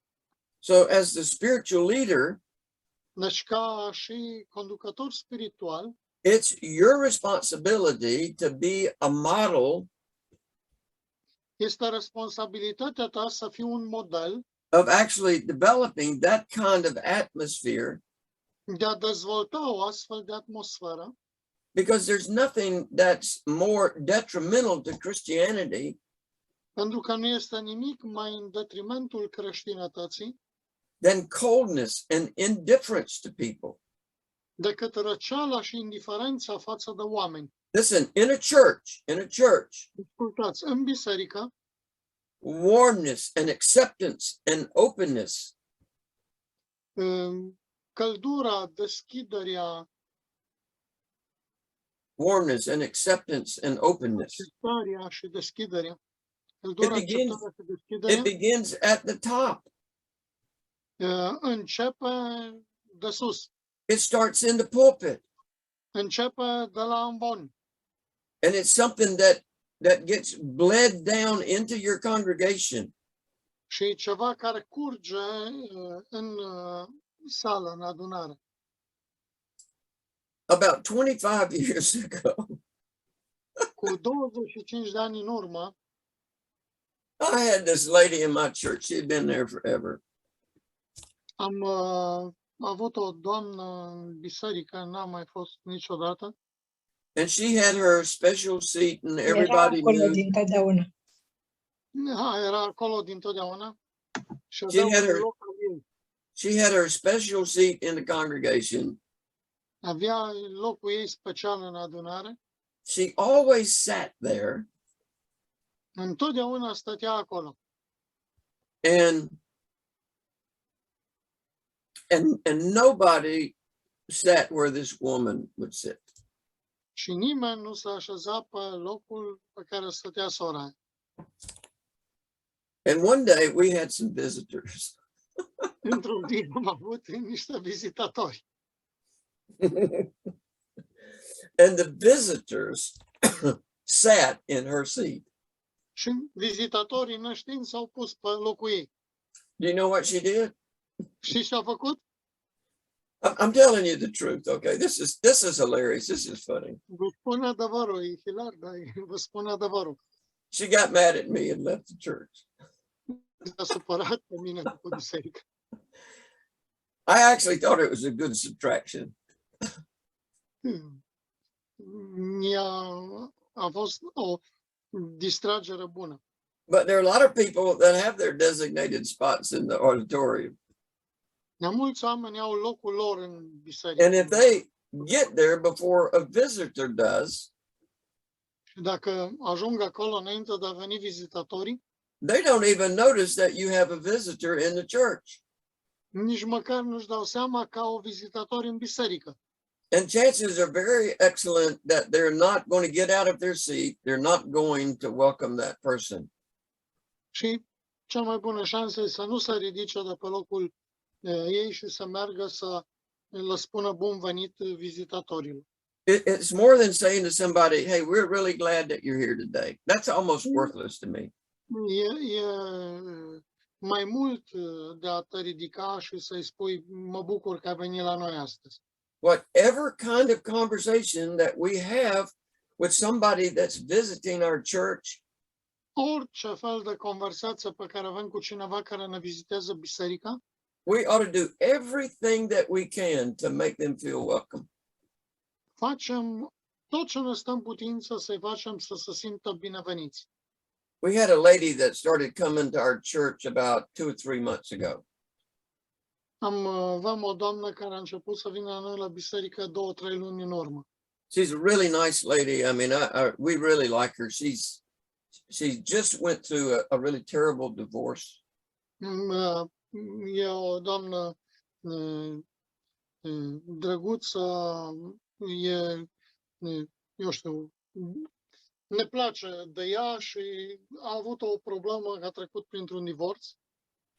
And she was just looking for a place where she would feel welcome. Căuta un loc în care să se simtă binevenită. And she sat in front of one of the elders and his wives in our church. Și a stat în fața unuia dintre prezbiterii bisericii noastre și soția lui And they treated her like a queen. și au tratat-o ca pe o regină. In fact, I wasn't there that Sunday because I'd had an operation on that Friday. De fapt, eu n-am fost în duminica aceea la biserică, fiindcă am fost operat vinerea dinainte, But they greeted her, they made her feel welcome. dar au salutat-o, au făcut-o să se simtă binevenită.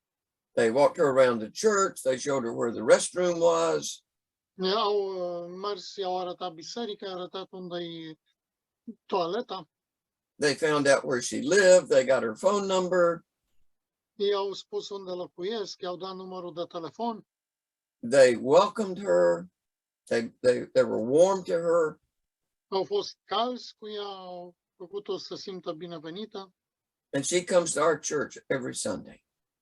și ea vine la biserica noastră fiecare duminică.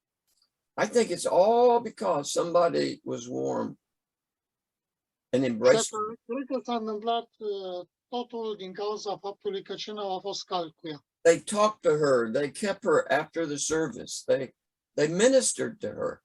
Au vorbit cu ea, au stat cu ea după serviciu, au slujit-o. So let's just consider this passage in James that we read. Haideți să luăm în considerare acest pasaj din Iacov pe care tocmai l-am citit. When somebody comes to our church Când cineva vine la biserica noastră and they're not like us, și nu-i place de noi. I don't want to make them sit in the back. I'd rather put them up at the front. Nu vreau să las să stea în spate acolo, pe ultima bancă, ci vreau să-i punem pe prima. I would rather honor them. Vrem să le dăm cinstea. I have a Muslim lady that's coming to our church probably next Sunday. Avem o doamnă musulmană care vine la noi la biserică probabil duminica viitoare. And I am so excited about her being there Și mă bucur așa de mult de faptul că ea va fi acolo. because our belief systems are as opposite as night and day. Pentru că sistemele noastre de credință sunt așa de opuse ca ziua de noapte. But I'm going to treat her with love, with respect, with warmness. Cu dragoste, cu respect. We're going to take her out to eat. O să o luăm să mănânce cu noi. That was my alarm that went off there. And we're going to just love on her. Și o să îi arătăm dragoste și cinste. I'm not going to preach a sermon, make her feel guilty. Nu voi predica o predică să o fac să simtă vinovată. I don't think Jesus did that. Nu cred că Domnul Iisus făcea asta. I think Jesus went and ate with people.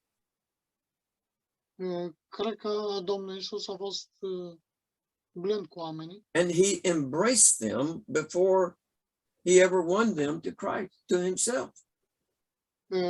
Și i-a îmbrățișat înainte de a veni la el. All right, let's take a 10-minute break. Anybody have any questions? Anybody have any questions at this point? Yeah, I do have a question. Yes, guys. Right, so I'm not sure how it's there, but over here, once in a while, when elections are taking place, politicians are invited to churches. How do you feel about that one? Because in my church, I think we had a shift of thinking a while back, and we welcome them, but we're not allowing them to speak. But in some churches, they get them up front and ask them to speak because they're like the mayor of the town or something. So is this an application of the verse that you put the high people in front? And I don't think that's what that verse is actually talking about. It certainly could apply, right? I think that it's really addressing people that are rich, you know, they're dressed really nice, they got a nice car outside.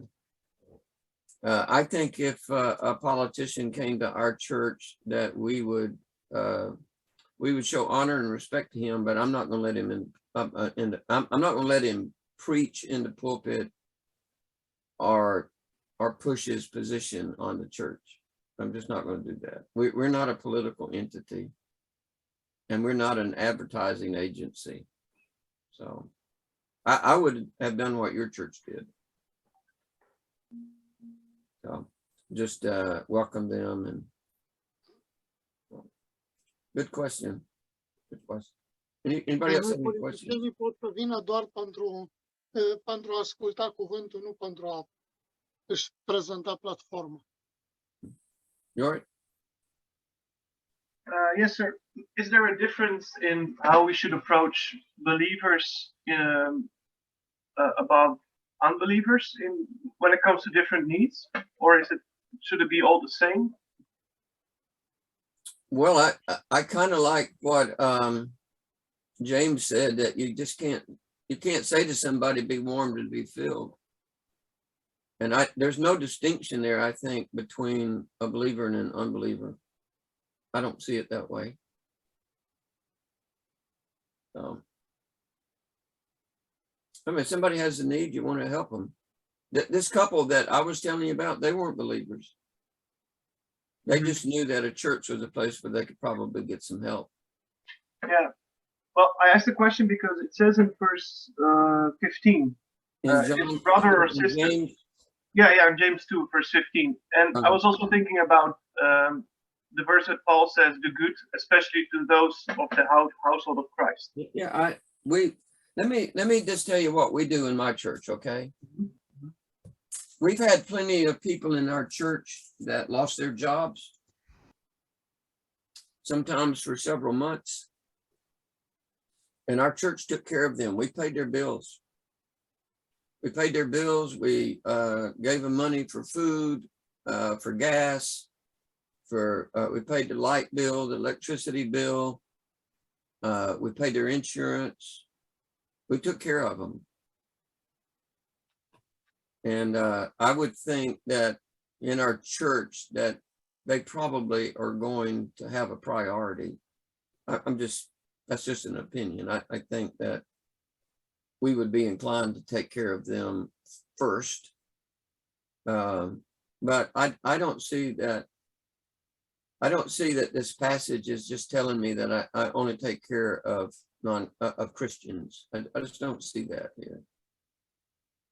And I think that's what we're talking about, is that the people that are lost, Jesus went to them and he reached them because he connected with them in a real way, in a genuine way, in a tangible way.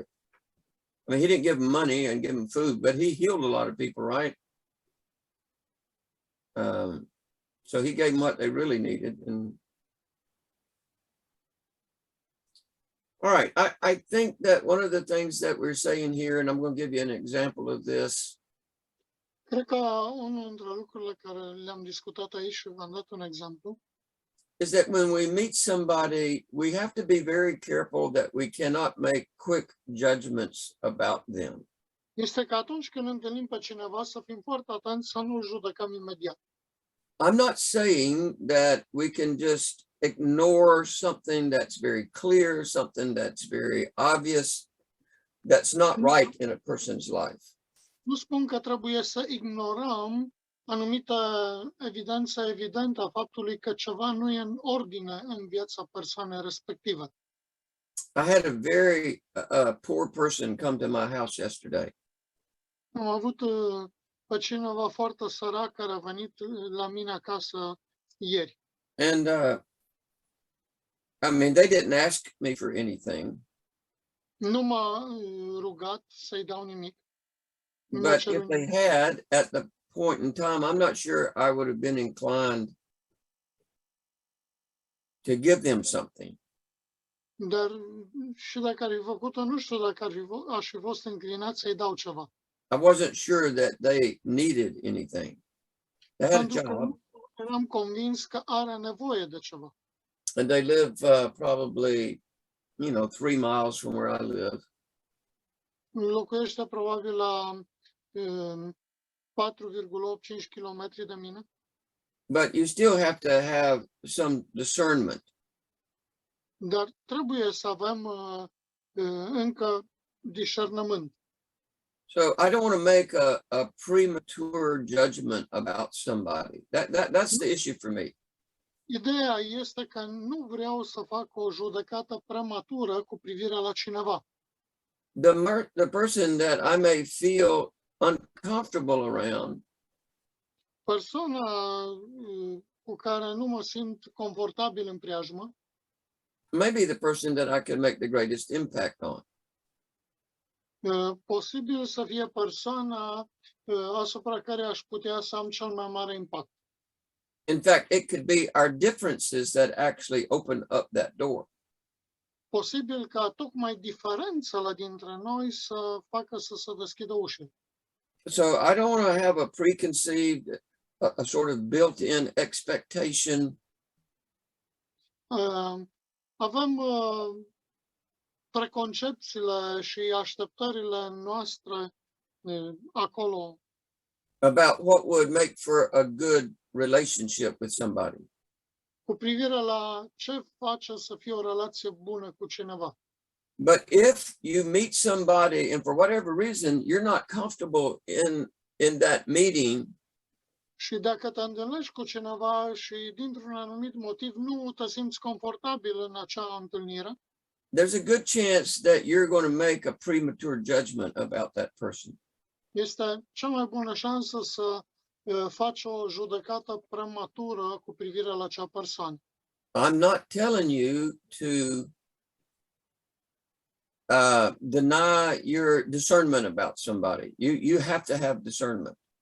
Nu spun că trebuie să respingi orice discernământ cu privire la cineva. Nu, tu trebuie să ai discernământ. But I am encouraging you just to postpone any judgments that you may make about an individual. Ce vreau să spun să I don't nu puțin judecata cu privire la acel individ. I don't think this is either natural or easy. Nu cred că asta este natural și ușor. It's a personal discipline that you have to learn over an extended period of time. Este o disciplină personală pe care trebuie să o înveți de-a lungul unei perioade lungi de timp. I got to tell you this story. I got to tell you this story. Pot să vă spun întâmplarea asta. Every Sunday after church, we go out to eat with several couples in our church. În fiecare duminică la prânz mergem să luăm masa cu anumite cupluri din biserica noastră. And so one Sunday, we went to this restaurant. Deci într-o duminică ne-am dus la un restaurant. And I always wear a suit. Nobody else in my church wears a suit. I'm the only one. Eu întotdeauna port haină. Nimeni din biserică nu poartă haină, eu sunt singurul. So I obviously look like the preacher, right? Și am arătat cu siguranță ca un predicator, nu? And when our waitress came out, Și când chelnerul a venit, she didn't look like any of us. ea nu arăta ca niciunul din noi. She had tattoos all over her body. Era They were everywhere. tot corpul. And I have to say that I'm not against the tattoos. They don't bother me. Și vreau să vă spun că eu nu sunt împotriva tatuajelor, nu mă deranjează. Her hair Părul ei had been dyed both orange and pink. era roz și portocaliu. Orange and pink. Roz și portocaliu. And she had not kept it very well. Not kept it, what means? She had not kept her hair very well. Și Not nu combed it. grijă de părul ei prea bine. Nu Era îngrija. bărboi. And she was really struggling to take our order. Și a avut mari dificultăți să ne ia comanda. It's almost as if she didn't know what was on the menu. Este ca și cum n-ar fi știut nimic din ce are în meniu. In fact, I actually thought that she may have been on drugs. Mă gândeam că e sub influența drogurilor, poate. And so just looking at her, it was very obvious that she had lived a very hard life. Dar privind la ea, era evident că a dus o viață foarte grea.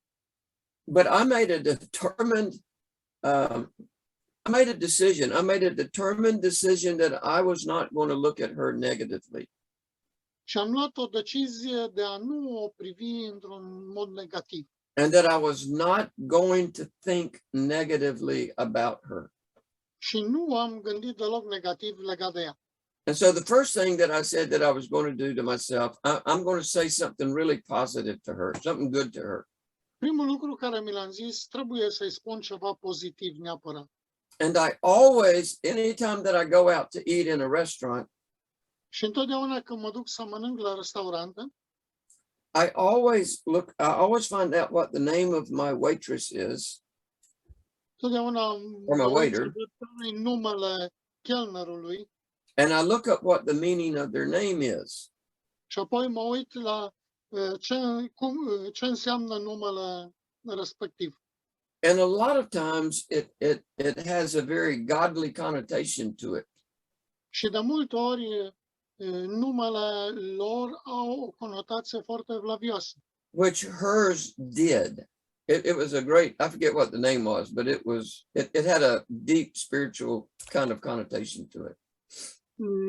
Numele ei avea o conotație spirituală destul de mare.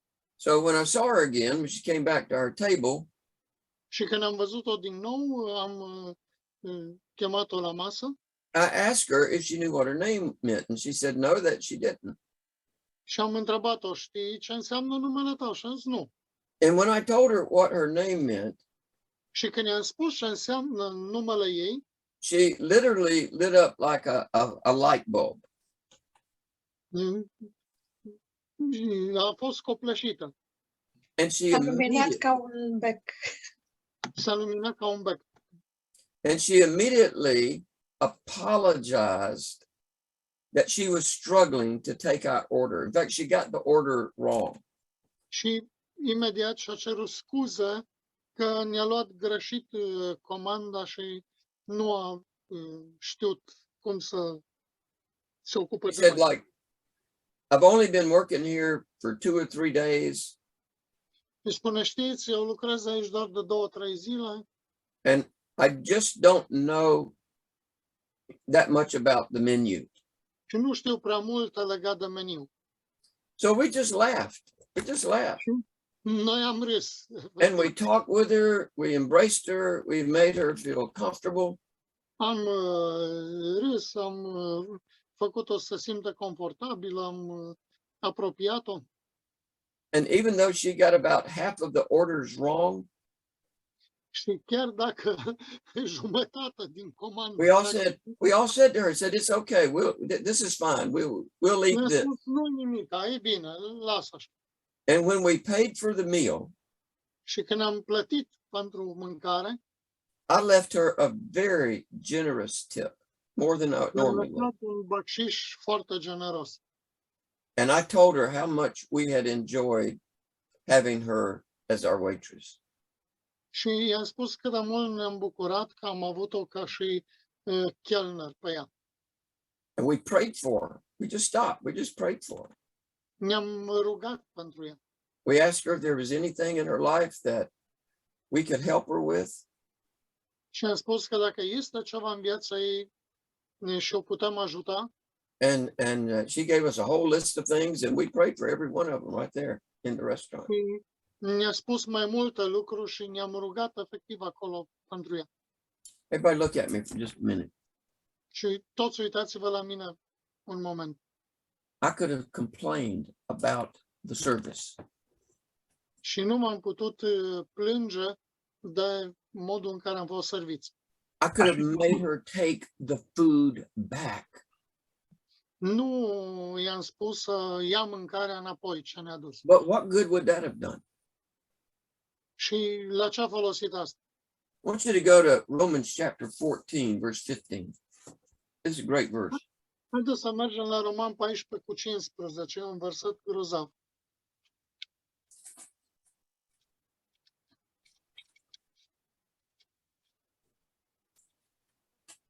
Romans chapter 14 and verse 15, it says, Roman 14:15 spune, yet if your brother is grieved because of your food, dacă faci pe fratele tău să se mâhnească din pricina unei mâncări, you're no longer walking in love. nu mai umbli în dragoste. Do not destroy with your food Nu nimici cu mâncarea ta the one for whom Christ died. pe acela pentru care a murit Hristos. Everybody look at that verse again. You just look at it. Just sit there and look at it. La acest verset. I am convinced personally that you could remove the word food Eu cred personal că poți să înlocuiești cuvântul mâncare and you could substitute almost any other word in its place. și poți să înlocuiești orice alt cuvânt în locul lui. On this day, on this particular day, this word for me În acea zi anume, cuvântul acesta pentru mine it could have read for me, putea fi citit pentru mine, do not destroy with your complaining about the service, nu distruge prin plângerea ta cu privire la serviciul care ți s-a oferit, the one for whom Christ died. pe acela pentru care a murit Hristos. You understand what that verse is telling us? Înțelegeți ce spune aceste versete? Ce ne spun? Don't take something meaningless and something that is just not critical and make a big deal of it. Nu lua ceva fără valoare, care nu-i critic, care nu-i mare scofală. Don't lose your witness because somebody just didn't give you the kind of service that you wanted. Nu pierde pur și simplu avantajul doar din cauza că un lucru minor s-a întâmplat. You see, when we first got to the restaurant, we could easily have made a misjudgment about this woman. Dacă am fi mers la restaurant, cu ușurință am fi putut să o subevaluăm pe acea femeie. And we could have treated her without grace or mercy. Dar putem să o tratăm cu har și cu îndurare. And if we did that, Și dacă facem asta, we would literally have demeaned her dignity. dacă nu o tratăm în felul acesta, îi diminuăm demnitatea. So I want to give you a question that you ought to ask yourselves when you are faced with these kinds of circumstances. Aș vrea să vă dau o întrebare care să vă puneți personal atunci când vă confruntați cu astfel de circumstanțe. You ought to say to yourself, Trebuie să-ți spui ție însuși, am I making a hasty and improper judgment of this person? fac eu o judecată pripită și necorespunzătoare față de această persoană? And I think that if you will do that, Și cred că dacă tu vei face asta, that the Holy Spirit will open up doors for you Duhul Sfânt îți va deschide uși that allow you to minister grace to people who may be desperate for somebody to help them in their life. îți vor permite să te raportezi cu har la oamenii care au nevoie disperată de el. You know, some of the most meaningful and impactful moments that I have ever spent in my life Unele dintre cele mai valoroase și cu impact momente pe care le-am petrecut vreodată în viața mea have been those times when I was with some of the poorest people on the planet, out in a the fost atunci când am fost cu cei mai săraci oameni de pe planetă. They were some of the kindest, the most gracious, the most warming people I have ever been with in my life. Cei mai binevoitori, cei mai calzi oameni pe care i-am întâlnit în viață. I took, plastic bottles of water with me. Mi-am luat sticla de plastic cu apă cu mine. And when I would finish drinking out of just a little bottle about that big, Și când am terminat de băut, era o sticlă micuță din aia. the children would fight over the plastic bottle that I would discard after drinking the water. Copiii se băteau pentru sticla aia de apă pe care eu o aruncam după ce beam apa. These people were so humble. They were so grateful that I was there. Oamenii ăștia erau așa de smeriți și erau așa de mulțumitori pentru faptul că eram acolo. And I think that they were some of the most honorable people that I have ever met in my life. Cred că au fost cei mai onorabili oameni pe care i-am întâlnit vreodată în viața mea. For them, life was all about survival. It was all about survival. Pentru ei viața era o chestie de supraviețuire. The majority of them didn't have anything of any value, no money. Majoritatea dintre ei n-aveau nimic, nicio valoare. They lived in mud huts. They had straw thatch roofs. Locuiau în, cum să zicem, bordee din asta făcută de pământ cu stuf deasupra. All the floors were dirt. Paie deasupra. All the floors were dirt. Toate podelele erau de pământ. most of these people did not live past the age of 50 or 55. They died early. Majoritatea nu trec de vârsta de 50-55 de ani. Many of the young women died in childbirth because they didn't have any medical help. They didn't have electricity. Multe femei mor la naștere din cauza condițiilor în care sunt, n-au electricitate, They didn't have bathrooms. nu aveau WC-uri. But the grace that they showed me humbled me. It humbled me. Harul care mi l-au arătat m-a umilit efectiv. I never wanted to leave their I just wanted to keep teaching. Nu vreau să plecăm, vrea să ne audă în continuare predicând. I've got a picture and I'm going to see if I can find it for you. Am o poză, nu știu dacă o găsesc acum să vă arăt. On the last day that I was there, În ultima zi când am fost acolo, they didn't want me to leave. nu au vrut să ne lasă să plecăm. So they surrounded the car.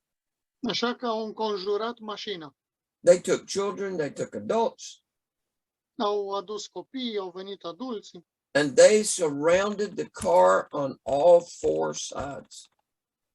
au înconjurat din toate părțile mașina. On the outside, these people were poor. În afară, oamenii ăștia erau săraci. They wore old clothes that all had holes in them. Purtau haine vechi cu găuri în ele. They had nothing of any worldly value, N-aveau nimic de valoare, but they had been made in the image of God. dar ei erau făcuți în chipul lui Dumnezeu. And that image of God radiated through them in a way that convicted me to the very core of my being. Și acest chip al lui Dumnezeu radia prin ei, fapt care m-a convins până în străfundul ființei mele. The world and the government, they treated them in a very marginal and demeaning way. Lumea și guvernul îi trata într-un mod foarte marginal și înjositor. For years, they had been used and abused. Ani și ani au fost folosiți și abuzați. Mugabe had killed many of the young men, Mugabe a omorât mulți tineri de lor. but still the image of God in them was strong, it was vibrant, Dar încă chipul lui Dumnezeu în ei era puternic și vibrant and their faith in Christ was solid. și credința lor în Hristos era solidă. Listen, where somebody is in their life and why they may be there, De ce cineva e în viață și e acolo? literally cannot be evident to us when we first see them. Evident, nu e evident pentru noi atunci când privim la ei. I can't know what's happened in their life. Nu știu ce s-a întâmplat în viața lor. They may have been abused by their parents or one of their parents. Poate au fost abuzați de ambii părinți sau unul dintre ei. And in their cases, they may not even have known who their parents actually were. Sau unii dintre ei nici măcar nu știu cine le sunt părinții. I could meet somebody here in America Am întâlnit pe cineva aici în America and later find out that they had been bounced around from one foster home to another foster home. am aflat că au fost aruncați sau pasați, cum zicem noi, de la o casă de copii la alta. When my wife and I were in the seminary in Texas, Când soția mea a fost la seminar în Texas, we served as house parents at a children's home when we were attending the seminary. am slujit ca și o casă din asta de copii pentru copiii celor care veneau la seminar. We had 8 children in our home, and they ranged from like 5 to 18. Aveam 8 copii între 5 și 18 ani. And they had been moved from home to home. Some of them didn't even know who their parents were. Oh, nu, deci îngrijeam de copiii ăștia, au fost din casă în casă plasați și unii nici nu știau părinți. They were always wearing used and hand-me-down clothes. Întotdeauna au fost folosiți și nu prea îmbrăcați. They had learned how to scheme and be deceptive and manipulate people to get what they wanted. Au învățat cum să se eschiveze, cum să manipuleze pe alții. And our hearts were broken as we stayed there and ministered to them. Și inimile noastre au fost zdrobite când am stat acolo și îi slujeam. Because they hadn't brought this on themselves. Pentru că nu ei au adus toate astea asupra lor, But they had abusive and uncaring families. ci au avut familii abuzive și care nu le purta de grijă. And it was almost as if they didn't have a chance Este aproape ca și cum n-ar fi avut nicio șansă to really make it in their life until bitterness and frustration overtook them. să fie ceva mai bun, să fie ceva bun în viața lor înainte ca frustrarea și amărăciunea să-i copleșească. Listen, when you meet somebody, Ascultați-mă, când întâlnești pe cineva, you never know what's been going on in their life. And even at that very moment, habar nu ai în acel moment ce i s-a întâmplat în viață. we were in a restaurant one time after church on a Sunday. Am fost la un restaurant odată după biserică într-o duminică And as our waitress was waiting on us, și când a venit chelnerul să ia comanda, we told her that we were going to pray, and we asked her if there was anything that we could pray about for her. mi-a spus că vrem să ne rugăm și am întrebat-o dacă are vreun motiv de rugăciune care să ne-l împărtășească. And before I know it, this woman was sobbing in tears right there in the middle of the restaurant. Și înainte să ne dăm seama, femeia aia a fost plină de lacrimi în mijlocul restaurantului. She was hurting so bad A fost rănită atât de rău from things that were going on in her life, in her family, de lucrurile care s-au întâmplat în viața ei și în familia ei, that she could hardly talk. încât cu greu a putut să vorbească. I was teaching on 1 Peter 3:7 in my church one time about husbands loving their wives. Am predicat din 1 Petru 3:7 odată în biserică la noi despre cum să-și iubească soții soțiile. And this couple had come to church and they were driving separate cars.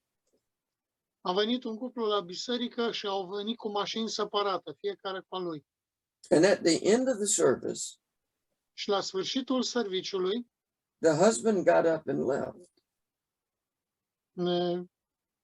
soțul s-a ridicat, But the woman, the wife, just stayed there and just cried and cried and cried. și a plecat, dar soția a rămas pe loc și a plâns, a plâns, a plâns. And she poured out her heart to my wife and I in my study Și a vărsat inima în fața mea și a soției about mele, their marriage cu privire la căsnicia lor. and how much they were struggling in their marriage and that they were considering getting a divorce or at least separating. Și cât de mult se luptă în căsnicia lor și în ziua aia au hotărât să divorțeze sau măcar să se separe. I was in shock. Mi-am fost șocat. Men and women, I was in shock. Mi-am fost șocat. This was a couple that went to my church. Acest cuplu care a venit la biserica mea, And I had never seen any evidence of that in their marriage, ever. când am auzit ce se întâmplă, fiindcă n-am văzut nicio evidență despre problemele lor în viața lor. You never know what's going on in somebody's life. Nu știi niciodată ce se întâmplă în viața cuiva. So you want to make sure that you can be an instrument of grace Deci trebuie să te asiguri că tu ești un instrument al harului that God can use in the life of anybody that you meet. pe care Dumnezeu îl poate folosi în viața oricăruia care te întâlnești. I want you to look at some verses with me. Go to 2 Corinthians chapter. Vreau să ne uităm la câteva versete împreună și haideți să mergem la 2 Corinteni, 2 Corinthians chapter 6, capitolul 6, verse 1. versetul 1. It says, "We then, as workers together with him, also plead with you Ca unii care lucrăm împreună cu Dumnezeu, vă sfătuim not to receive the grace of God in vain." să faceți așa ca să nu fi primit în zadar harul lui Dumnezeu. Go to Ephesians chapter 4, verse 29. One of my favorite verses. Efeseni 4:9.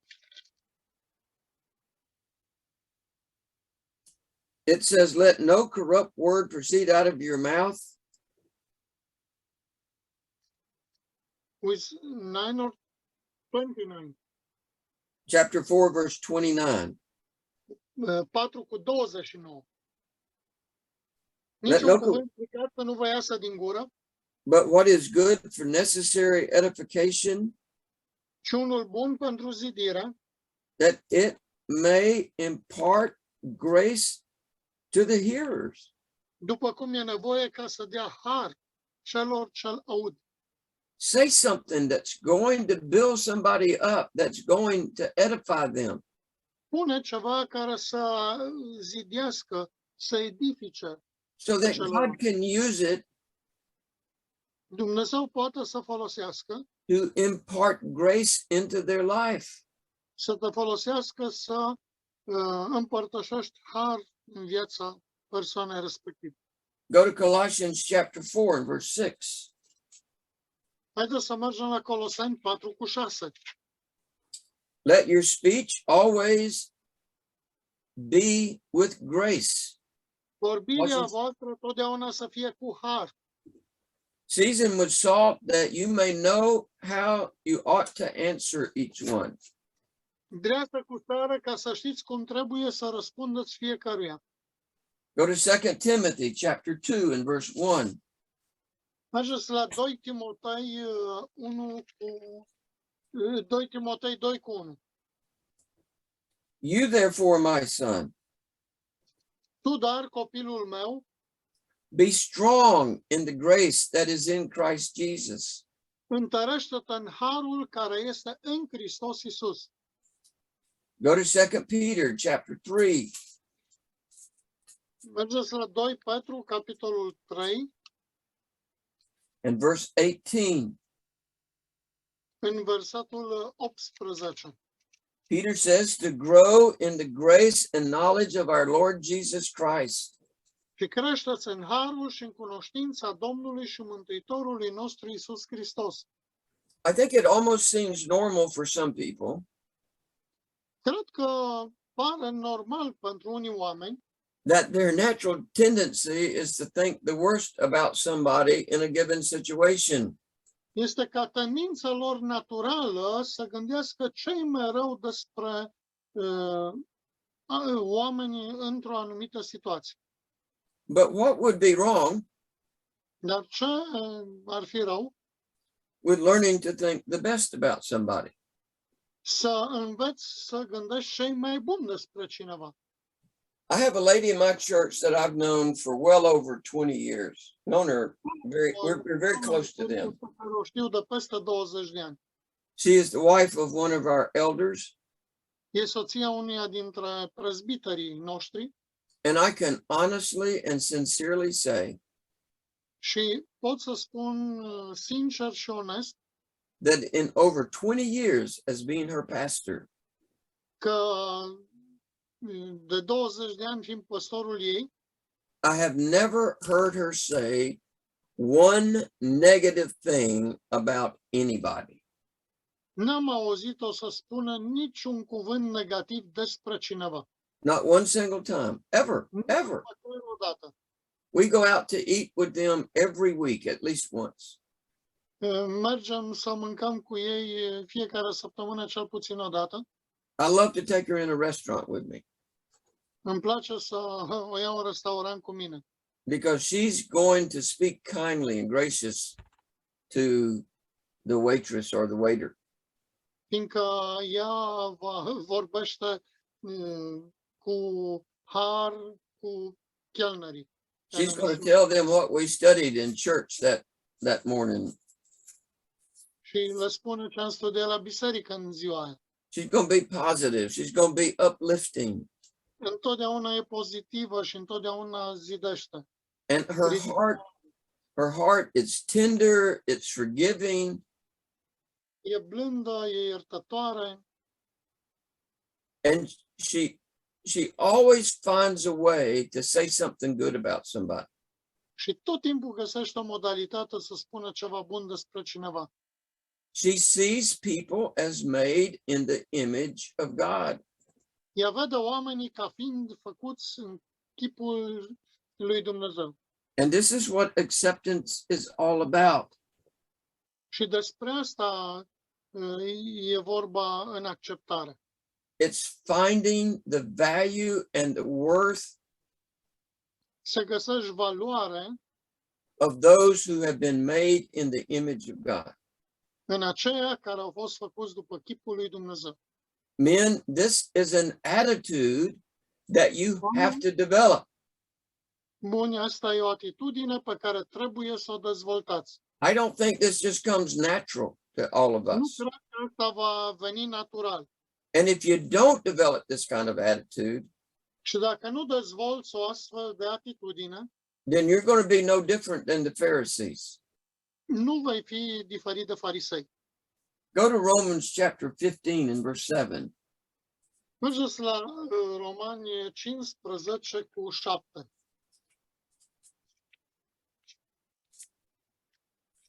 Romans 15:7. Romani 15 cu 7. It says, therefore, receive one another just as Christ also received us to the glory of God. Așadar, primiți-vă unii pe alții, cum v-a primit și pe voi Hristos spre slava lui Dumnezeu. That was my alarm that went off.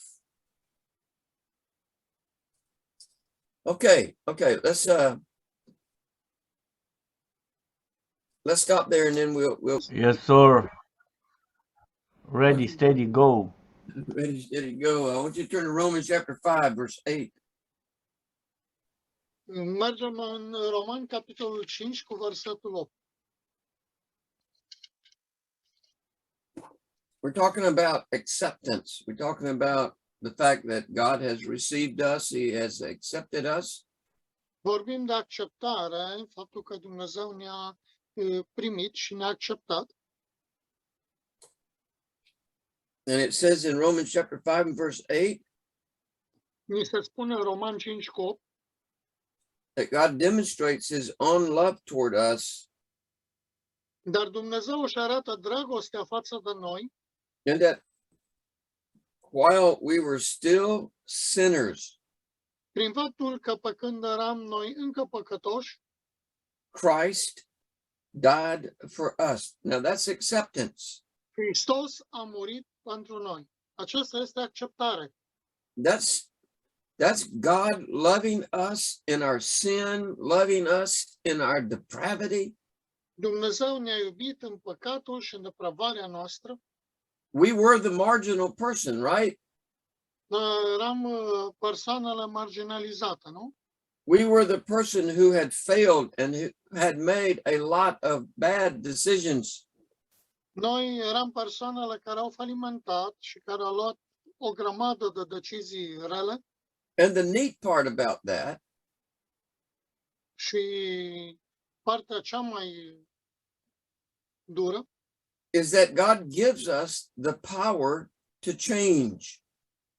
Grozav. Partea cea mai grozavă. Cea mai grozavă este că Dumnezeu ne-a dat puterea să ne schimbăm. And so everybody that we meet,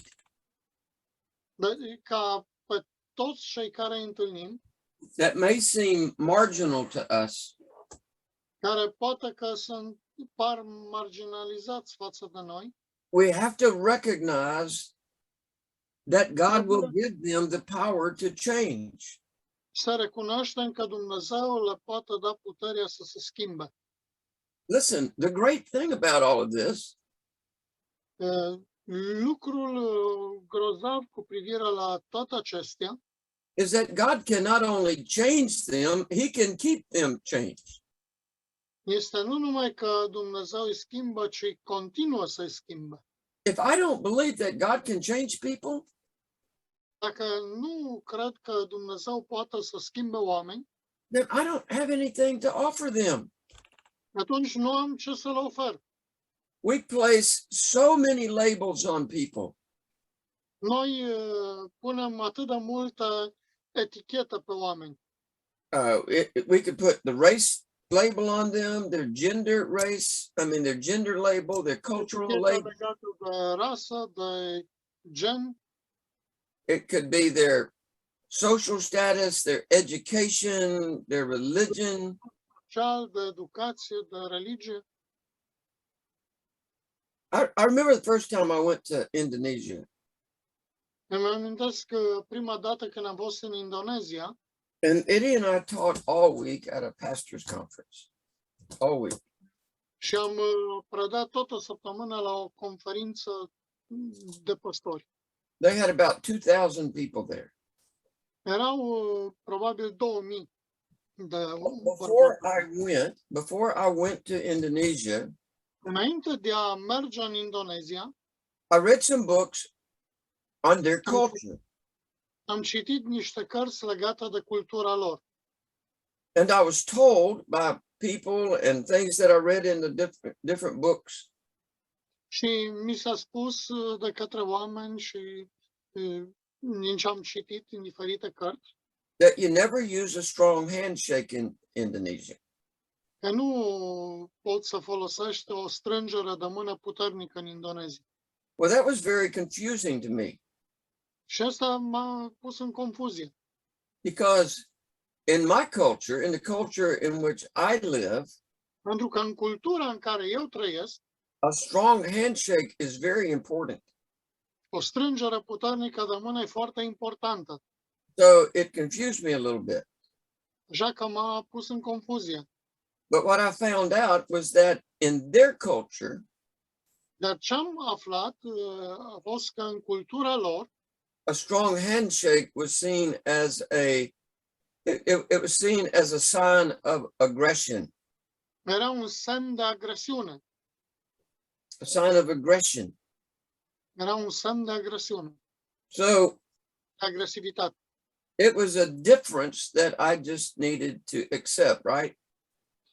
Și asta a fost diferența pe care eu a trebuit să o accept.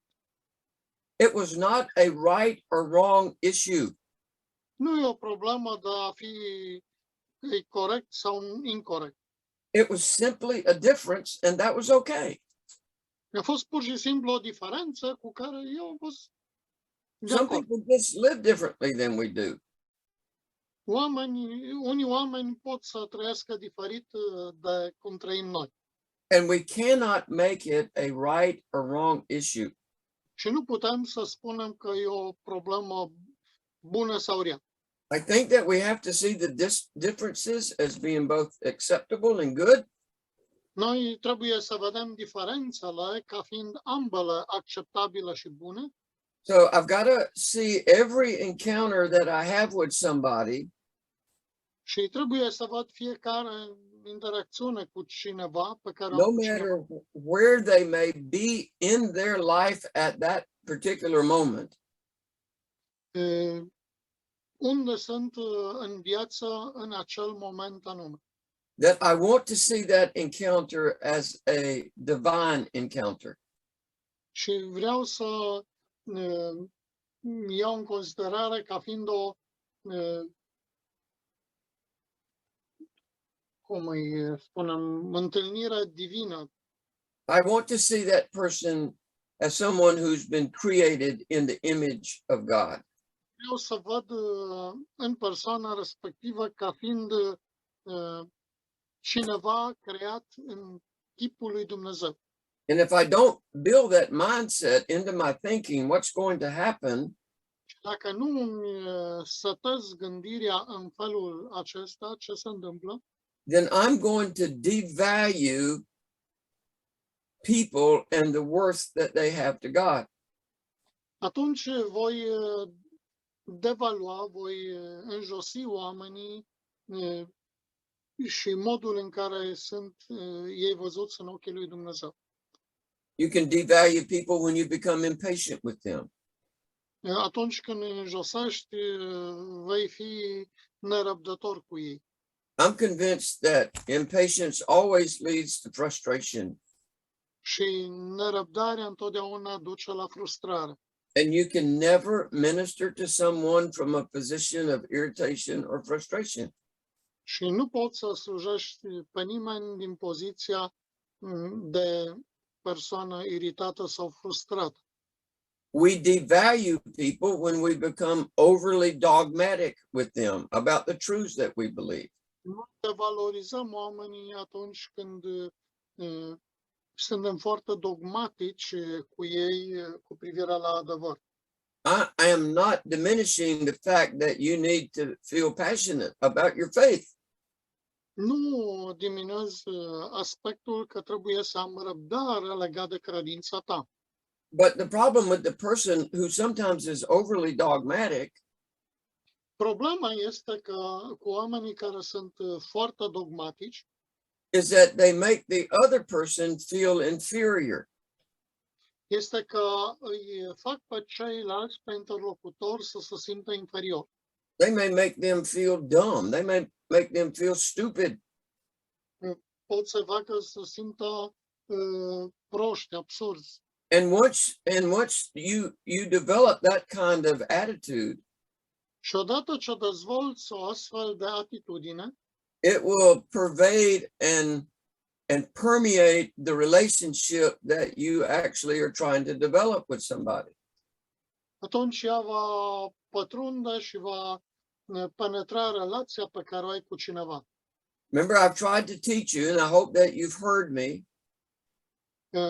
Încerc să te învăț și sper că mă auzi, that when you are with somebody that disagrees with you about something, și apoi poți să vii cu cineva care nu e de acord cu tine în ceva. that you want to continue the conversation with dialogue, discussion, and even debate. Vrei să continui dialogul, discuția și chiar dezbaterea. You don't want to be unconsciously condescending to somebody. Nu vrei să fii în mod inconștient condescendent, să-l privești de sus pe persoana respectivă. Because what happens when you do that Pentru că ce se întâmplă atunci când faci asta, is that you strip that individual of their personal worth and their dignity. este că dezbraci, dezgolești persoana de valoare și demnitate. And you may never even know that you're doing that. Și poate că nici nu o să-ți dai seama că faci asta. Some of the most arrogant people that I know, forgive me, Cei mai aroganți oameni pe care îi cunosc some of the most arrogant people I know are pastors. sunt păstorii. They're right about everything and everybody else is wrong. Ei au dreptate cu privire la tot și toți ceilalți sunt greșiți. In fact, I found that dogmatic people are actually confrontational. Am descoperit că oamenii dogmatici sunt foarte confruntaționali And they become very defensive when somebody disagrees with them. și devin foarte defensivi atunci când altcineva nu e de acord cu ei. You remember the guy I told you about that comes out to my house on every once in a while? V-am spus că e o persoană care vine la mine acasă lunar To debate with me about universal restoration. și are dezbateri cu mine cu privire la restaurarea universală. I love this man. I love his wife. Îmi place tipul ăsta și soția lui. They love God as much as I do. Ei îl iubesc pe Dumnezeu cât de mult pot. And I don't want to be so confrontational with him Și nu vreau să fiu foarte confruntațional cu el, that somehow it destroys our relationship. ca nu cumva, într-un fel, să se distrugă relația noastră. Do I think that he's wrong? I do. Cred că greșește? Categoric, cred. Do I think that he's confused? I do. Cred că e confuz? Da, cred. Do I tell him that he's confused? I don't. I-am spus că e confuz? Nu. We just keep looking at scripture. We just keep having dialogue. Continuăm să ne uităm în Scriptură și să avem dialog. And he says the nicest things about me. Și el spune la fel lucruri cât de drăguțe poate despre mine.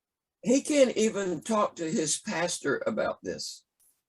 El chiar poate să discute cu pastorul lui despre asta. Nu poate discuta cu pastorul lui. and- But he respects me that I respect him. Dar mă respectă pe mine și eu respect pe el. So some of the most dogmatic people I know are pastors. Deci, unii dintre cei mai dogmatici oameni pe care îi cunosc sunt pastorii. You can't disagree with them. Nu pot să fiu în dezacord cu ei. I know one individual who is this way all the time. I mean, he's this way every time that I meet him. Cunosc un astfel de individ care ori de câte ori m-am întâlnit cu el, era în felul ăsta.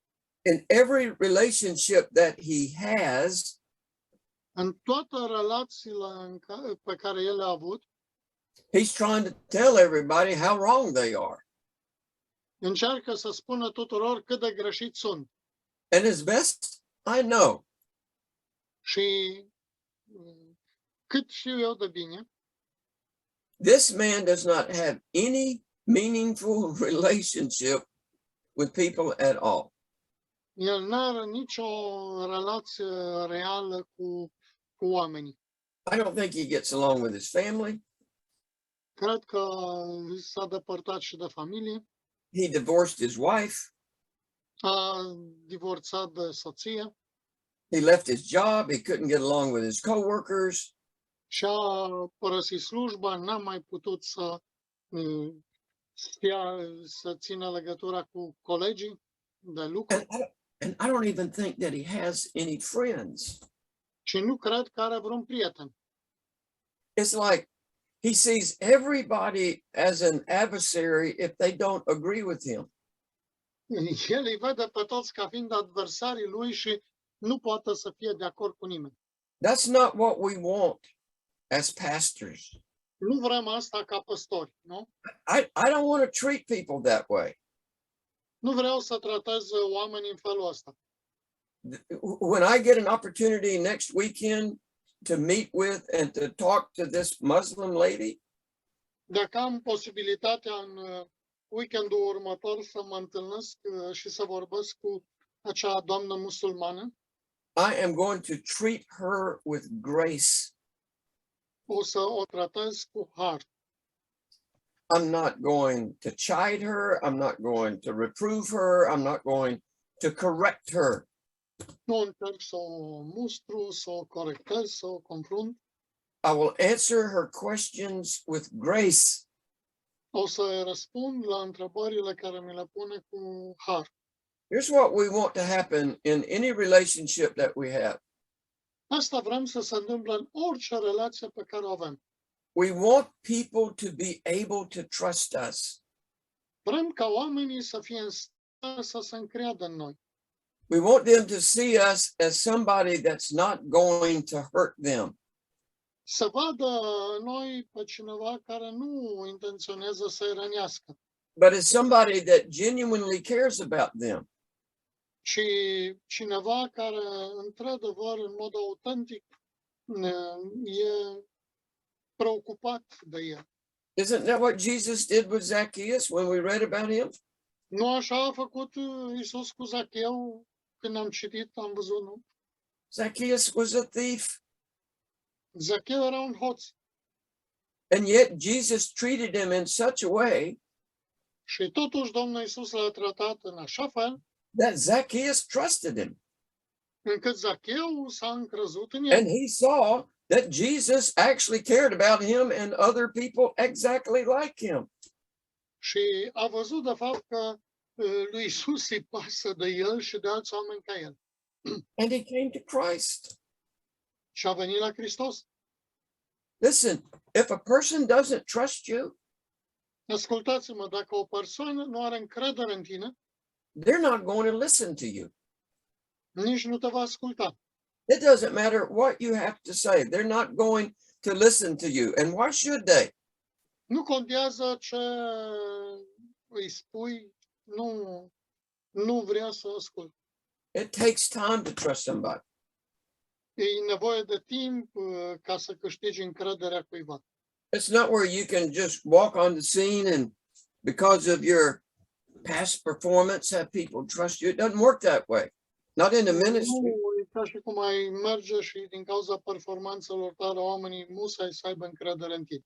There will always be times when you have misunderstandings with people. Totdeauna vor fi momente când nu vei înțelege bine oamenii And when that happens, și când se întâmplă asta, you got to figure out what's the best way for you to navigate through a difficult circumstance. trebuie să găsești cea mai bună metodă de a naviga prin circumstanțele dificile. In such a way that the person can actually trust you. În așa fel încât persoana să se poată încrede cu adevărat în tine. Let me ask you some questions, okay? Lăsați-mă să vă pun câteva întrebări, bine? Can you admit when you've been wrong about something? Can you do that? Can you do that in your family? Admiți când greșești cu privire la ceva? Admiți că ai greșit? Are you willing to seek forgiveness? Vrei să obții iertarea? I'm talking to an individual right now on almost a weekly basis. Vorbesc cu un individ, mă întâlnesc aproape în fiecare săptămână About the issue of forgiveness. și discutăm problema iertării. It's like somebody hurt this person. Cineva a rănit persoana aceasta. They actually were dishonest with them about something. I don't know what it was. De fapt, n-a fost cinstit cu ea, indiferent ce a fost, And they're struggling to forgive them. și se zbate cu problema iertării. Well, let me ask you this.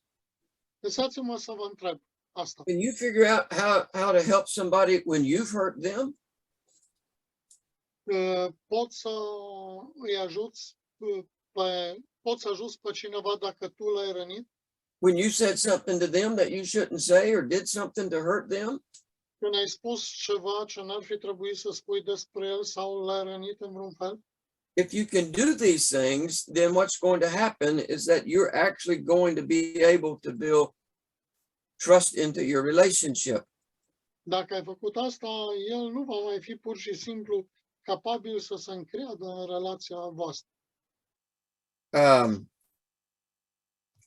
I think these questions about admitting when you're wrong, seeking forgiveness, Cred că aceste întrebări care le-am pus, admiți când ai greșit, and, vrei să and being- cauți iertarea, and being able to help somebody that you have wronged, poți să fii de folos să ajuți pe cineva dacă l-ai rănit, ai greșit. I think that you can see that the best Cred că poți să vezi asta ca fiind cel mai bun in your marriage and how you've worked through the hurts and misunderstandings that marriage inevitably is going to create. cel mai bine în căsătorie și vezi ce daune produce rănirea acolo. So what I want you to glean from this discussion is really very simple. It's really Ce vreau să culegeți voi din această discuție e foarte simplu. is that if you are ever going to have a meaningful relationship with somebody, este că dacă vrei să ai o relație semnificativă cu cineva, then trust is an absolute necessity for that to happen. atunci încrederea este o necesitate absolută pentru a avea o astfel de relație. When trust is absent in a relationship, Când lipsește încrederea dintr-o relație, when it's absent in a relationship, când lipsește dintr-o relație, e absentă, it's almost impossible for that relationship to be meaningful to either party. e aproape imposibil ca acea relație să fie de valoare semnificativă pentru vreuna dintre părți.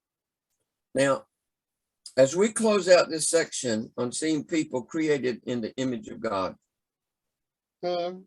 Pe măsură ce ne apropiem de încheierea secțiunii acesteia, prin care am vorbit de a-i vedea pe oameni ca fiind creați după chipul lui Dumnezeu, the one thing that I've tried to communicate in this un very lucru pe care încerc să-l comunic is that it's critical that we understand the grace of God and how we show that and demonstrate it to others.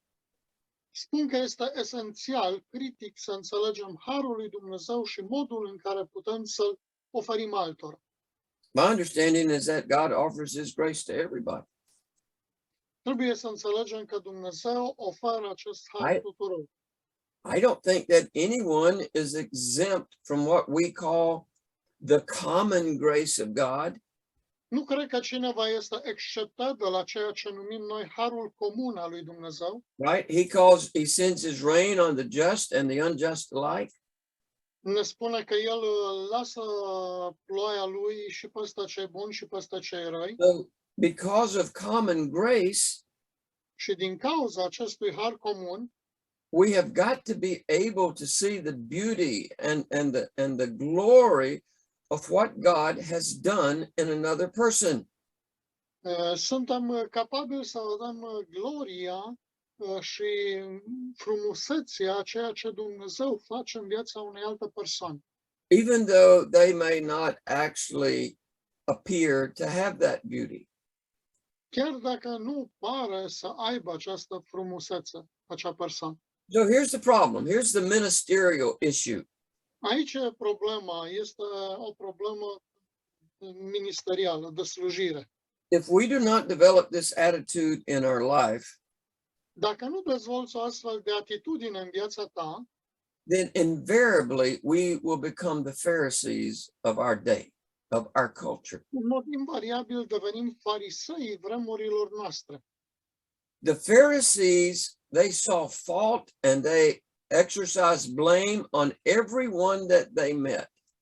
Fariseii căutau defecte și motive de blam la fiecare dintre aceia pe care îi întâlnea. There was no grace in their ministry, none, zero. Nu era niciun pic de har în slujirea lor. They believed that they were better than everyone else, that they were superior. Mai bun decât oricare altcineva. They even accused Christ of performing miracles by the power of Satan. Au ajuns până acolo încât să-L acuză pe Hristos că face minuni prin puterea satanei. They were unforgiving. Erau neiertători, They were cruel. erau cruzi, They were demeaning. erau umilitori, înjoseau. And their pride Și mândria lor literally suffocated any possibility of them ministering grace to other people. a sufocat în mod literar orice posibilitate de a sluji în har altor. They wanted to stone the woman that they brought that was taken in adultery. Ucidă cu pietre femeia. They hated that God healed people on the Sabbath. Ei urau faptul că Domnul vindeca oameni în sabat. Even though they would have gotten their own ox out of the ditch. chiar dacă ei înșiși își scoteau boul din groapă. Many times our education makes us feel superior to people. De multe ori educația ne face să ne simțim superior față de alții, Because it makes us think that we're smarter than other people. pentru că ne face să credem că suntem mai deștepți decât alții. In fact, we can find a multitude of ways to make ourselves look better than other people. Și apoi găsim o grămadă de aspecte care să ne facă să părem mai buni decât alți oameni. We have more money, we dress nicer, Avem mai mulți bani, ne îmbrăcăm mai frumos, our home is bigger, casa noastră e mai mare, we have more skills, we know more of the Bible, avem mai multe deprinderi, abilități, știm mai mult din Biblie, our children are better behaved. copiii noștri se comportă mai bine. The list is endless, Lista e fără sfârșit, but the list is useless dar lista asta e fără valoare. when it comes to building meaningful relationships that will last Când vrem să construim relații de valoare care să rămână and help us to see people who have been made in the image of God Himself. și să ne ajute să vedem oamenii ca fiind indivizi creați după chipul lui Dumnezeu. Why do we offer grace? De ce oferim har? We offer grace because grace has been offered to us. Noi oferim har fiindcă harul ne-a fost oferit nouă. Why do we forgive? De ce iertăm? We forgive because we have been forgiven. Iertăm fiindcă am fost iertați. Why do we serve? De ce slujim? We serve because Christ has served us. Pentru că Hristos ne-a servit nouă. Ne-a Why slujit do nouă. we love? De ce iubim? Because God has loved us. Pentru că Dumnezeu ne-a iubit pe noi. Grace is so important. Harul e așa de important. And listen to me very carefully as I close this out. Și ascultați-mă cu atenție pe măsură ce închei. The more of the grace of God that we offer to people, Cu cât oferim mai mult din harul lui Dumnezeu oamenilor, and especially those people who are different than we are, și mai ales celor care sunt diferiți de noi, the more useful we become to God cu atât devenim mai folositori lui Dumnezeu in bringing other people into His kingdom. în a-i aduce pe alți oameni în împărăția lui. So let me give you a very simple principle. Deci, lăsați-mă să vă dau un principiu foarte simplu I think that will help all of us. și cred că ne va ajuta pe toți. The greater our understanding of our own unworthiness, Cu cât ne înțelegem mai bine nevrednicia noastră, the greater will be our ability to minister the grace of God to everyone we meet. cu atât va fi mai mare abilitatea noastră de a sluji harul lui Dumnezeu pentru fiecare persoană pe care o întâlnim. Wasn't that the problem that the Pharisees had? Nu asta era problema pe care o aveau fariseii? They thought they were superior to everybody. Ei gândeau că sunt superiori tuturor. And it is so easy in the ministry. Și așa de ușor în slujire, Just because you're in a position of leadership, you stand up, you teach people, they look to doar you. pentru că ești într-o poziție de conducere și te ridici înaintea oamenilor și înveți, To put ourselves on a pedestal as if we are better. We're not better. pui pe un piedestal. We're not better. Okay, any Maybe. questions? Any questions or comments as we close this Orice section? întrebare sau comentariu pe care îl aveți.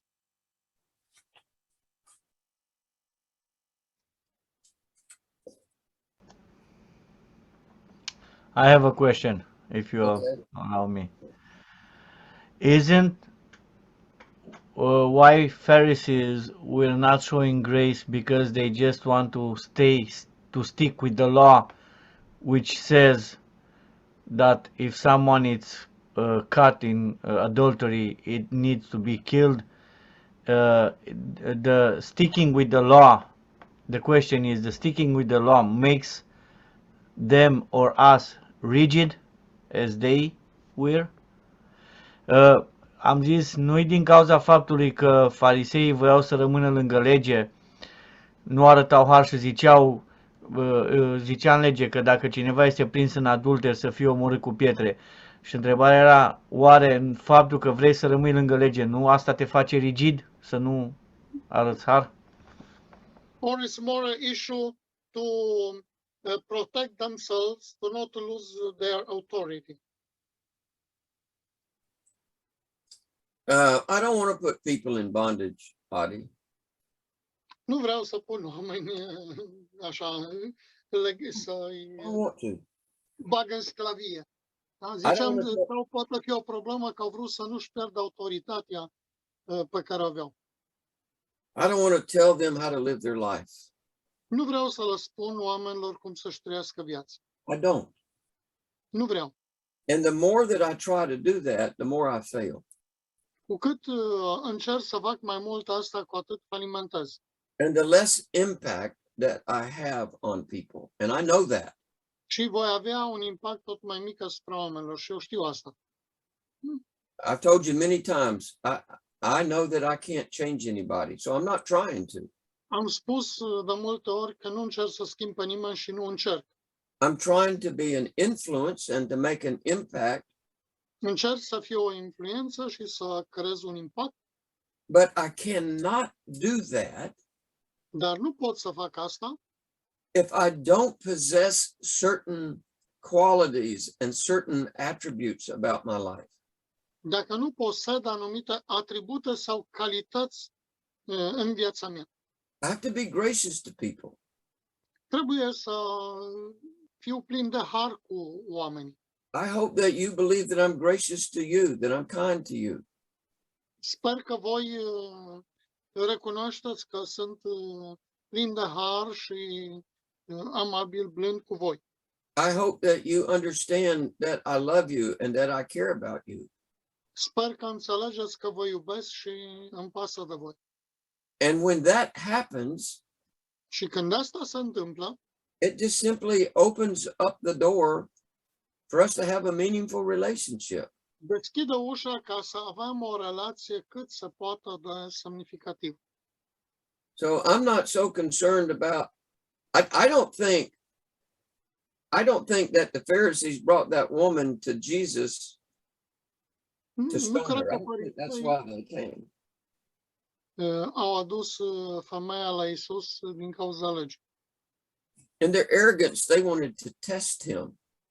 În aroganța lor vreau doar să-l provoace, să-l pună la încercare. And maybe sometimes in our attitudes, we test God.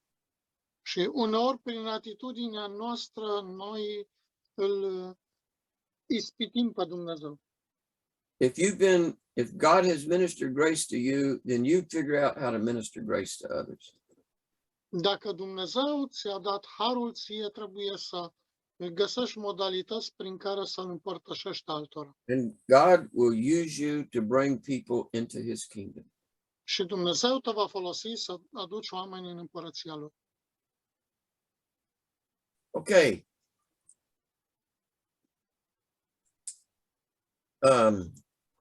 Any other questions? Eu am o întrebare. Avem valoare, pentru că el a spus că fiecare om trebuie să fie văzut prin ochii lui Dumnezeu.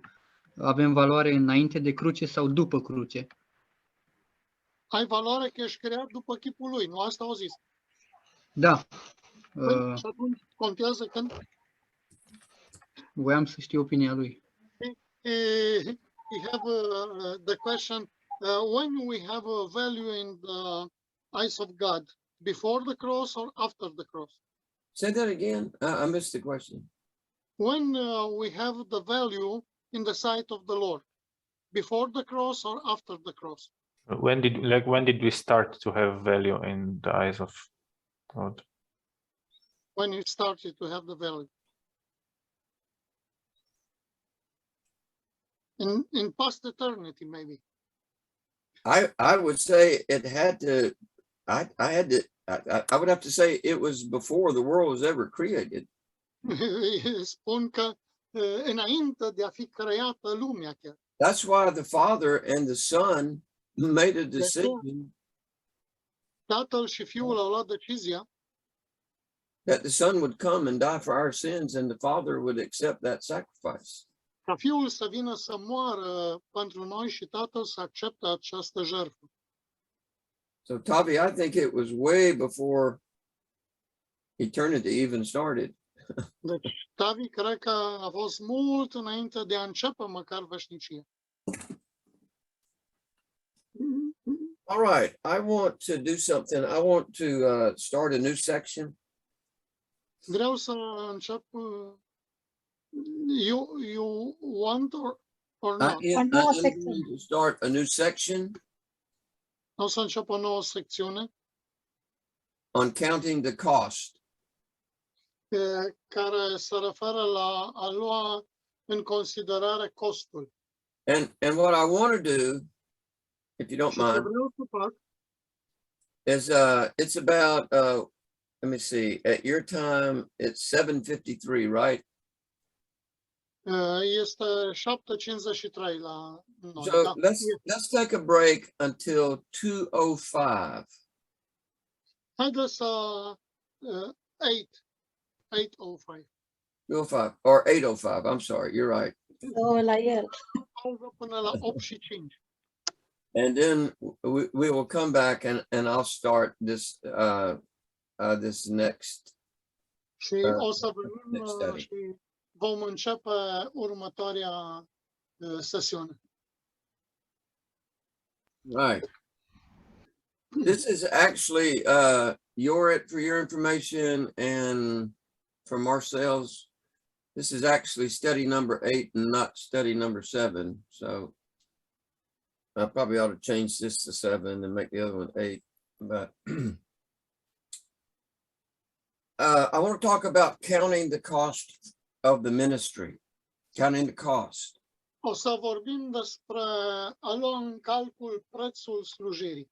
And I believe that this is one of those non-negotiable attributes Cred că asta este un atribut nenegociabil of somebody who believes that they have been called into the ministry, pentru cineva care crede că a fost chemat în lucrare. that they have to first count the cost of what the ministry actually requires.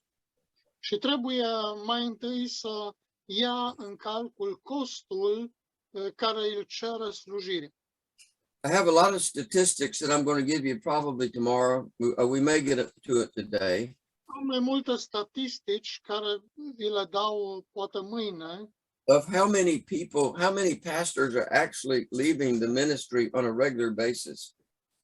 cu privire la cât de mulți păstori în mod regulat părăsesc lucrarea. We're closing more churches than we're opening new churches.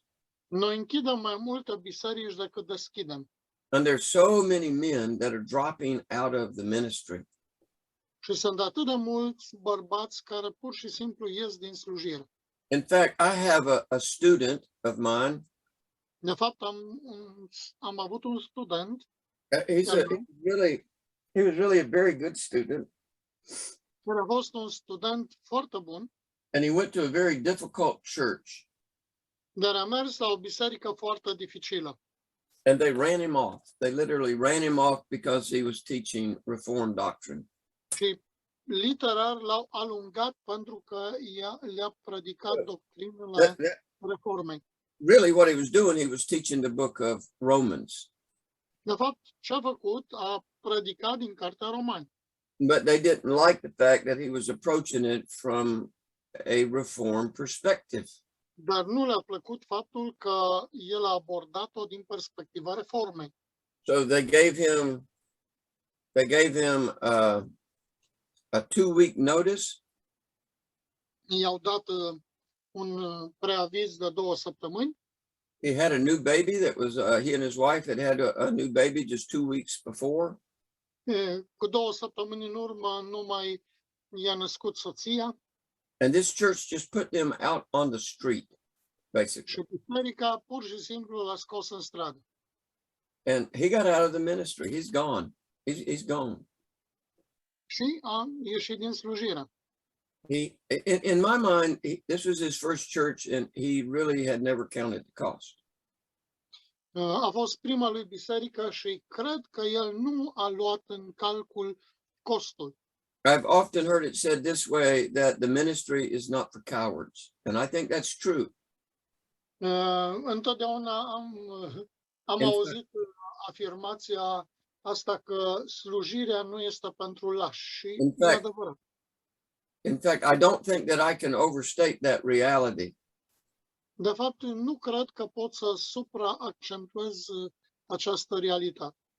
Every time that I read through the New Testament, which is quite often, De fiecare dată când citesc din Noul Testament, care e foarte des, you can see what was required of Paul, what was required of the apostles themselves, not to mention Jesus. poți să vezi ce i-a cerut lui Pavel și apostolilor.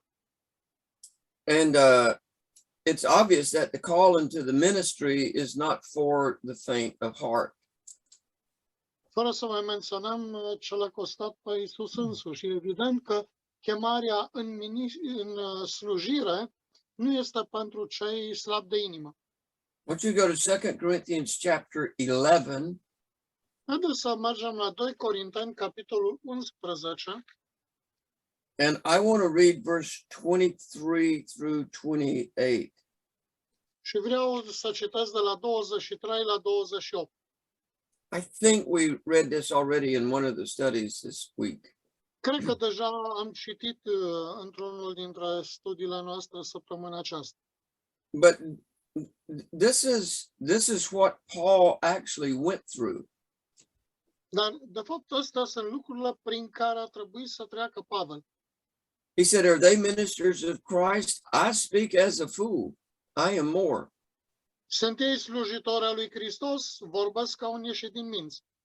In labors more abundant, În osteneli și mai mult, in stripes above measure, în temniță și mai mult, în lovituri fără număr, in prisons more frequently, in deaths often, în temniță și mai mult, de multe ori în primejdii de moarte.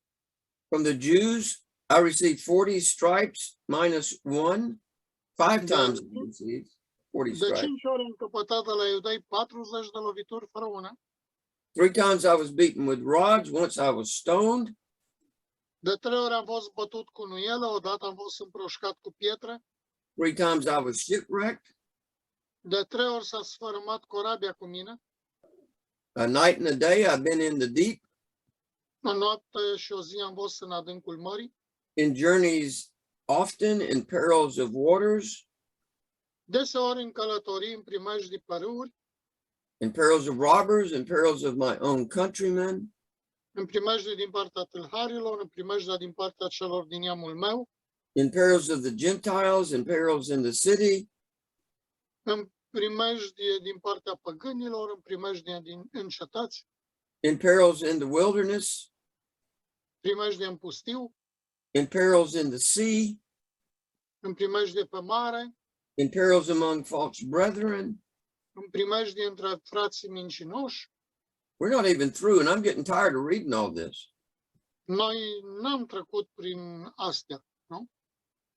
In weariness and toil, În osteneli și necazuri, in sleeplessness often, in hunger and thirst, în lipsă de somn, de priveghiuri și la noi, în foame și sete, in fastings often, in cold and nakedness.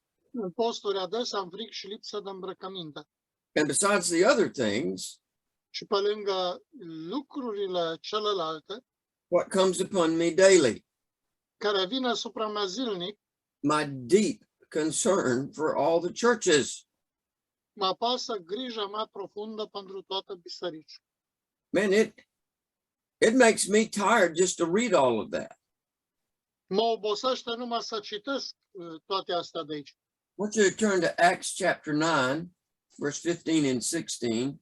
Deschideți la Fapte 9, versetele 15 și 16. And this is when God spoke to Ananias after Paul had been saved.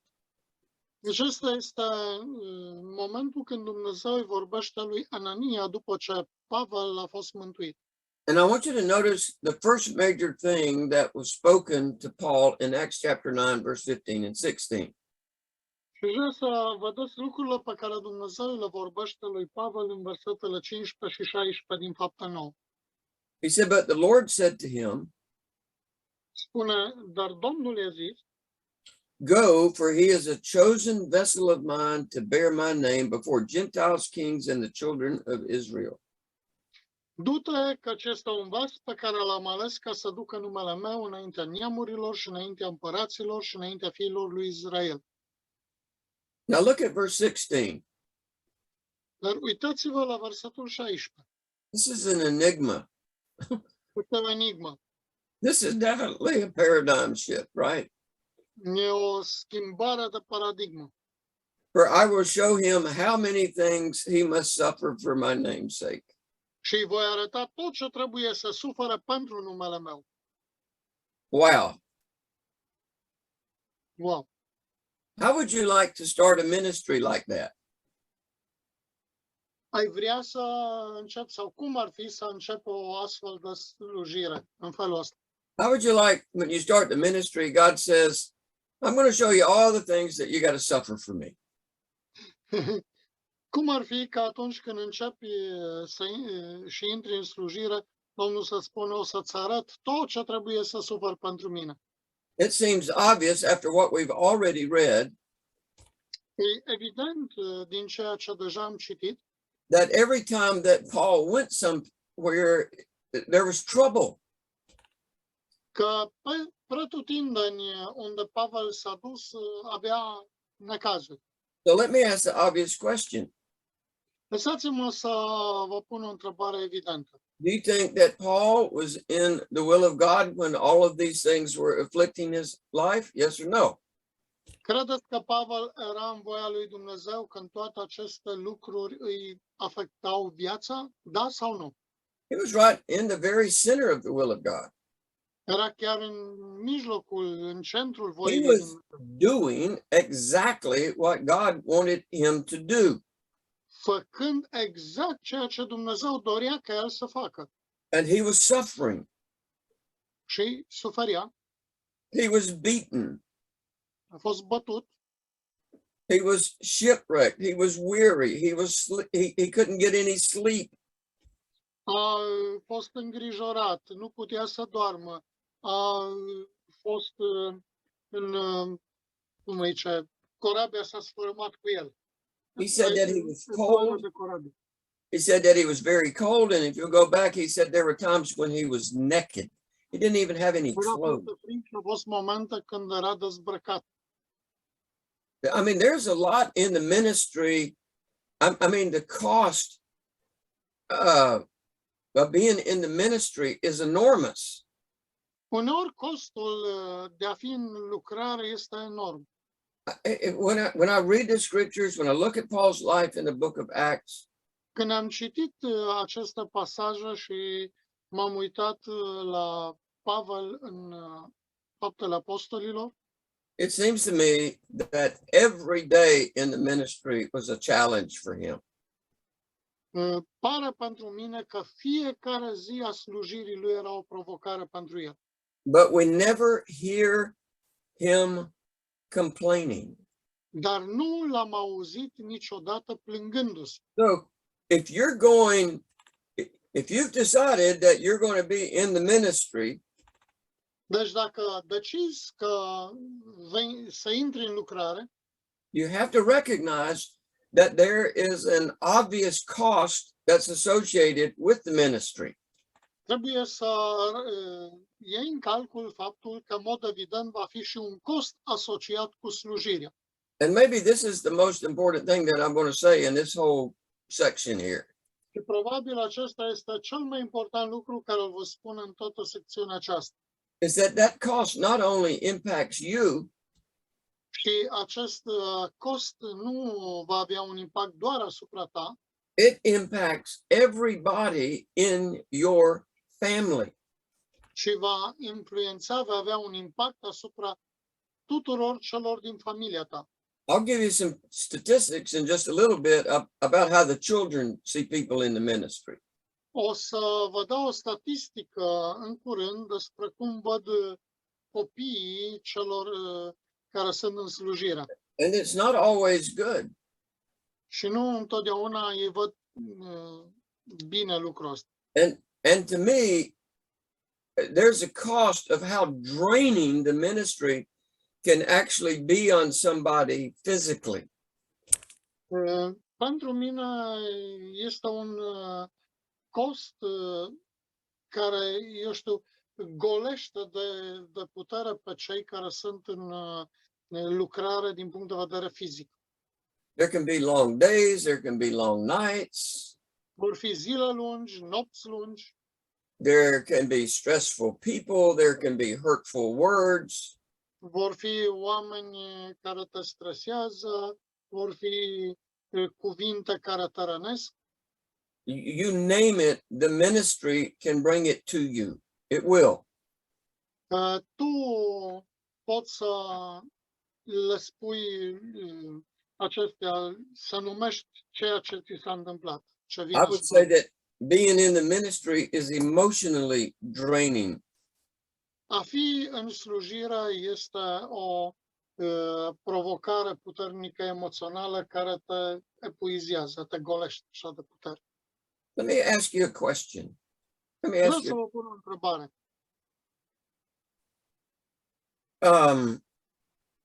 It's a very simple question, E o întrebare simplă, but how many of you have ever received a very critical or ugly email de câți dintre voi ați primit un e-mail foarte critic sau rău or a derogatory phone call from somebody sau un apel telefonic nepotrivit de la cineva about your message or about how you communicated your message? Raise your despre hand. mesajul care l-ai adus sau modul în care ai comunicat mesajul.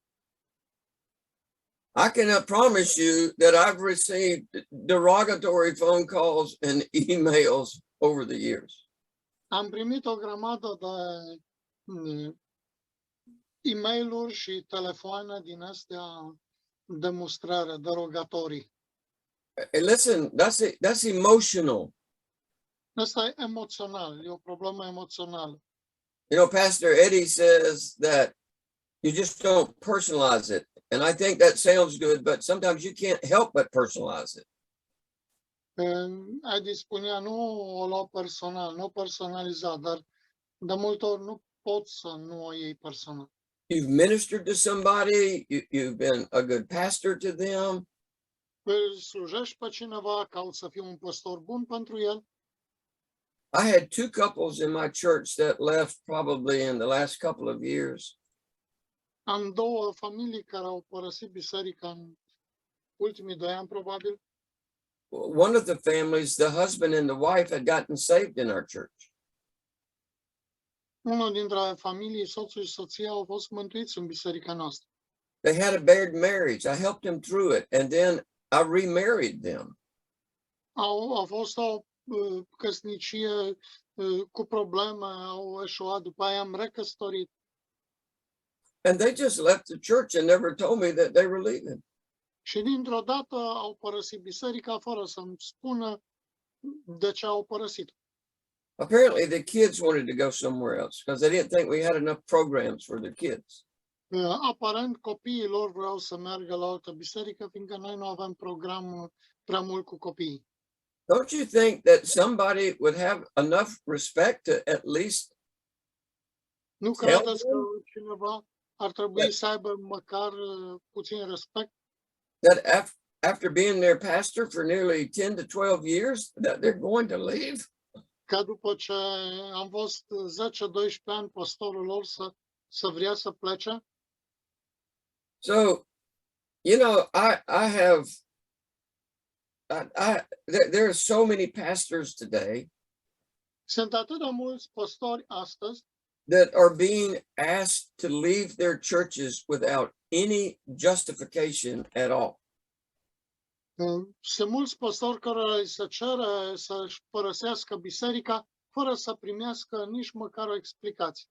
You know, some irate member didn't like what somebody preached, Sunt unii membri iritați de că nu le place ce predică cineva so they stirred the pot to have him released, and he was.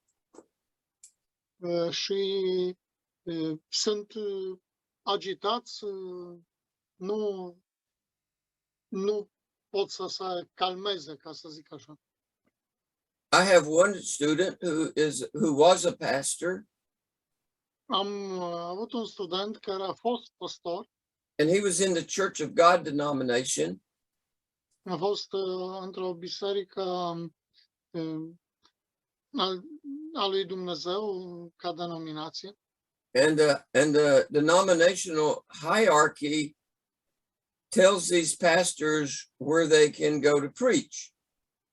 Și ierarhia bisericii i-a spus de unde trebuie să predice. And without any warning, his denomination simply dismissed him. Și la un moment dat, fără niciun avertisment, pur și simplu denominația l-a pus pe liber. They didn't even provide a justification for their dismissal. Și nu i-au dat nici măcar o justificare de ce l-au dat afară. He has a wife, he has 4 children, Are soție, are 4 copii and he was literally left homeless because he lived in the church parsonage, and they just kicked him out. și literal l-au lăsat pe stradă fiindcă el locuia în casa pastorală. And to make it worse, he didn't have any means of being able to actually support his family once they asked him to leave. Și să fie mai rău, nu ne-au dat niciun fel de mijloace de ajutorare a familiei în momentul când i-au cerut să plece. He was devastated, and now he's just working as an electrician. A fost devastat și astăzi lucrează ca electrician. Then to make matters even more worse, more difficult, Ca să fie mai rău și dificil, it would be nice if everybody in a church was a supporter of their pastor. ar fi fain dacă toți din biserică ar susține pastorul. But unfortunately, in a lot of churches, people are grumblers. Dar, din păcate, în multe biserici, oamenii sunt clevetitori. They don't like this, they don't like that, they want to change this. Nu le place asta, nu vor ailaltă, ar vrea să schimbe asta. They don't like something about the pastor. Nu îi place ceva legat de pastor. Somebody is offended because the pastor doesn't visit everybody every 2 weeks. Cineva e supărat că pastorul nu vizitează pe toți la fiecare 2 săptămâni. Maybe the pastor's sermons are too long and doesn't fit into their 30-minute idea of what a message ought to be. Poate că predică prea lung și nu se încadrează în timpul de 30 de minute pe care ei cred că ar trebui să fie alocat predici. I've been told by people that I was too doctrinal in my preaching. Too doctrinal. Hello. Mi s-a spus că sunt prea doctrinar în predicarea mea. Maybe the pastor's wife wore pants to church one Sunday and somebody didn't like that. Poate că soția pastorului a venit cu pantaloni odată la biserică și nu le-a plăcut. I know of a pastor of a large church here in the community, in the large community where I live. Știu o biserică de aici, a unei comunități, un pastor a unei biserici mari din comunitatea unde locuiesc. And there were people in the church that did not like his hairstyle. Au fost oameni în biserică care nu i-a plăcut modul în care și-a aranjat părul. I thought it looked really good. Eu cred că arăta foarte bine, I mean, I thought it looked nice on the guy. dar lor nu le-a plăcut cum îi stă. And they actually pushed him out of the church. Și în final l-au presat să plece din biserică.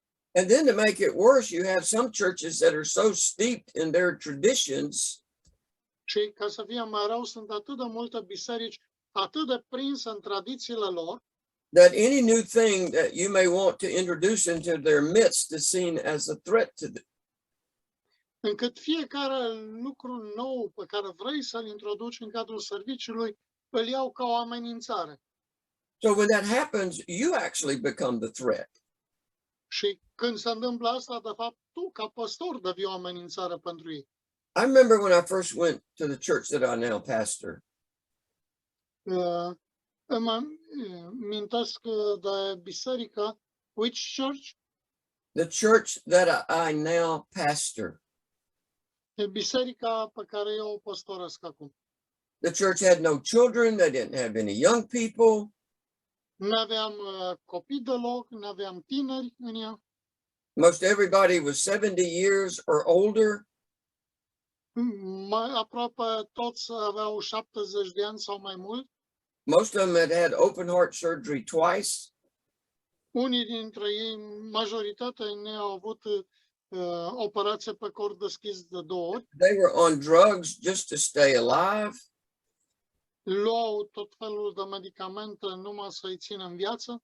And what they really wanted is that they wanted somebody that was going to be able to actually bury them. Și ce vreau să aibă pe cineva care să vină să-i poată îngropa. So they begged me. They said, Gary, please do whatever you got to do. Și m-au implorat și zis, Gary, fă tot ce poți să faci To attract some young couples with some children to this church. să atragi familii tinere cu copii la biserica noastră. So I hired an associate pastor, Așa că am angajat un păstor asociat, and he led the music. el conducea muzica And I asked him to go to some blended music rather than the traditional hymns that we had always sang. și l-am rugat să folosească o muzică mai, eu știu, tinerească decât cu muzica tradițională cu care erau învățați ei. Because I thought it would be more appealing to the younger couples. Pentru că a spus asta va fi mai provocatoare pentru cuplurile tinere, Who were 40 to 50 years younger than everybody else in the church. Am fost cu 40 de ani mai tânăr decât oricine altcineva din biserică. Well, that did not go over very well in the church. Dar nu au mers lucrurile prea bine în biserică.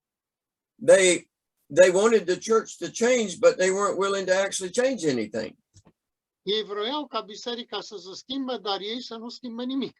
Listen, this is typical. This is normal. Asta e normal. In fact, tradition almost overrules anything that a new or a young pastor wants to do. Tradiția pare să guverneze tot ceea ce noul păstor intenționează să facă. And I've said it before, I think it takes 5 years for your church to trust you and to give you that freedom.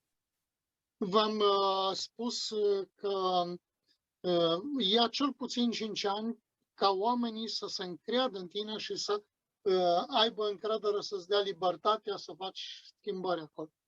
No wonder so many young men are discouraged, right? Nu-i de mirare că mulți tineri sunt descurajați. You want to know what the problem is? Știți care este problema? They've never been willing to count the cost.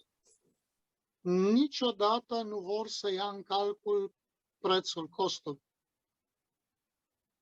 I think to sort of help us get a perspective on what's happening in a lot of churches today, Cred că ne ajută să avem o perspectivă a ce se întâmplă în multe biserici de astăzi.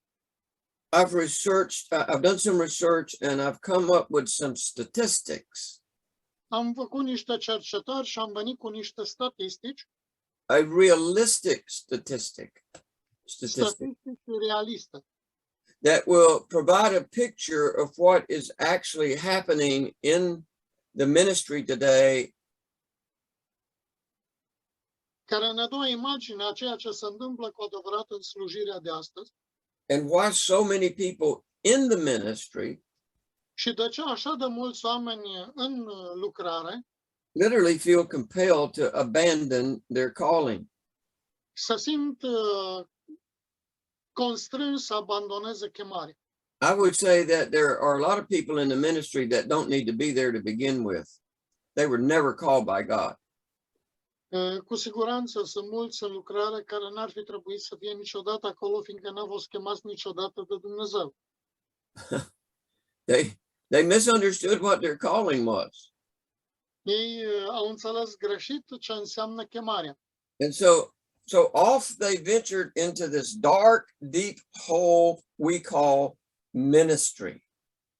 Și toți s-au aventurat în întunericul ăsta pe care noi îl numim slujire.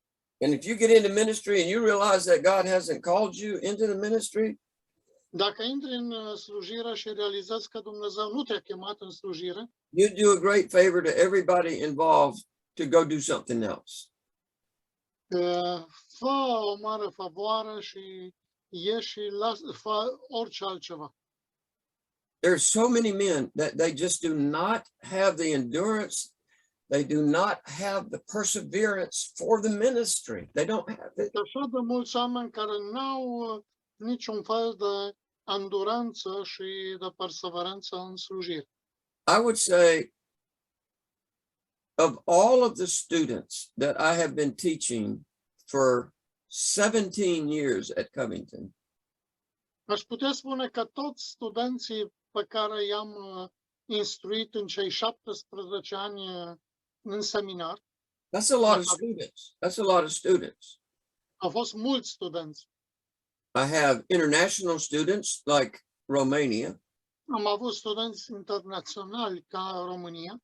We have students in places like South Africa, Haiti, Indonesia. Indonezia, în Africa de Sud. I have students from all over the United States that are online students. Am avut studenți pretutindeni din Statele Unite în online. And I have students that I teach in the local extension here where I live. Și am avut studenți pe care i-am învățat în extensia locală de aici de unde locuiesc.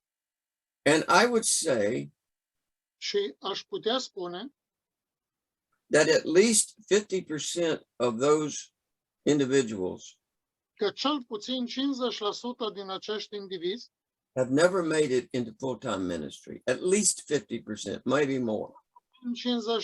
50% n-au intrat într-o slujire de plină, full-time. That's a little discouraging Și asta e un pic descurajant. It's not the because case of Romanian students. say what? It's not the case of Romanian students.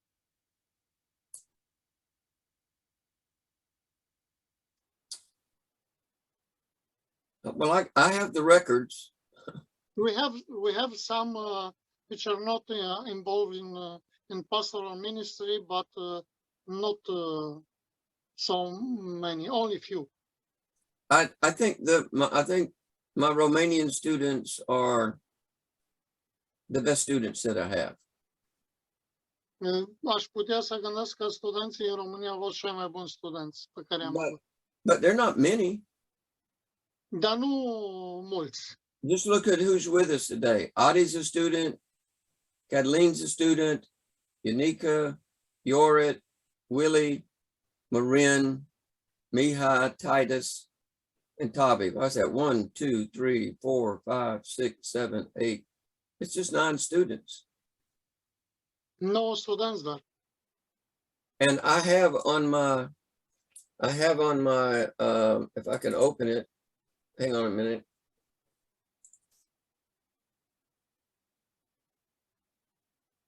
I'm not trying to be negative, forgive me. Nu vreau să fiu negativ, dar iertați-mă.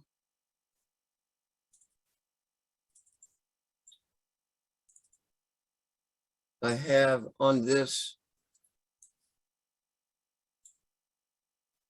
I have Daniel Toucan, Andre Brindis,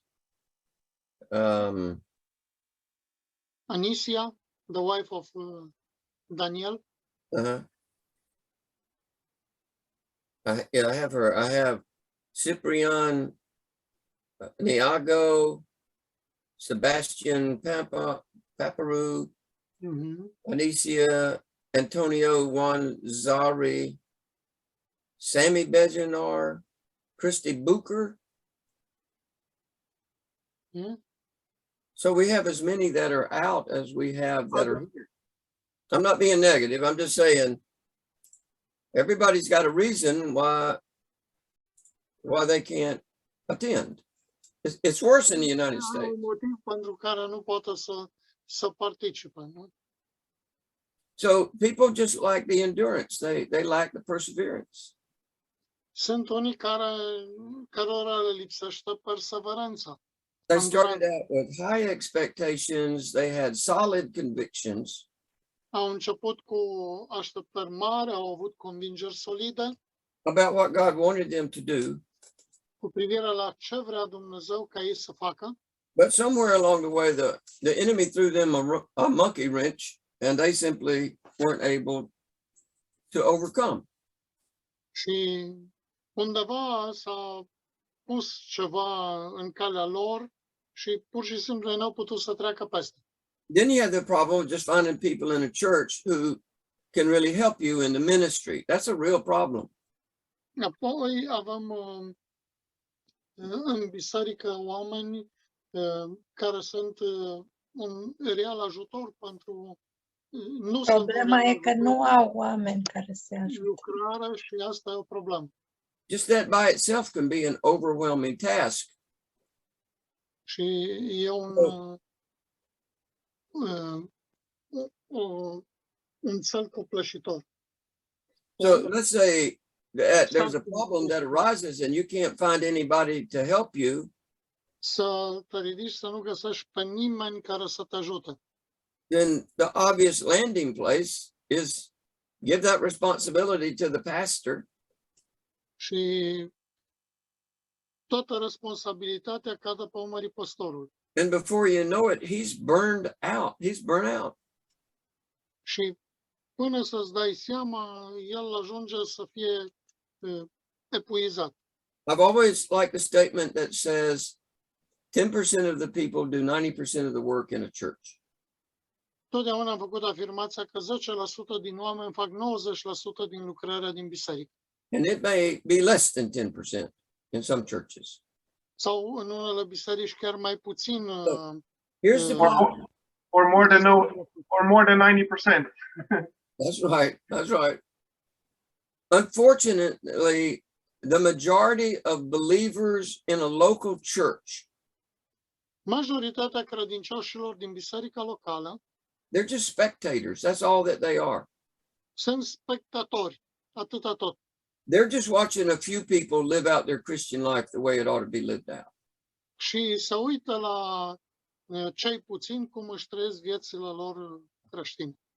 So here's some of the statistics that I gathered from a group called Pastoral Care Incorporated. Aici am o statistică venită de la un grup numit Incorporația de Grijă Pastorală, Pastoral Care Incorporation. They partnered with other organizations to develop these statistics and to publish them.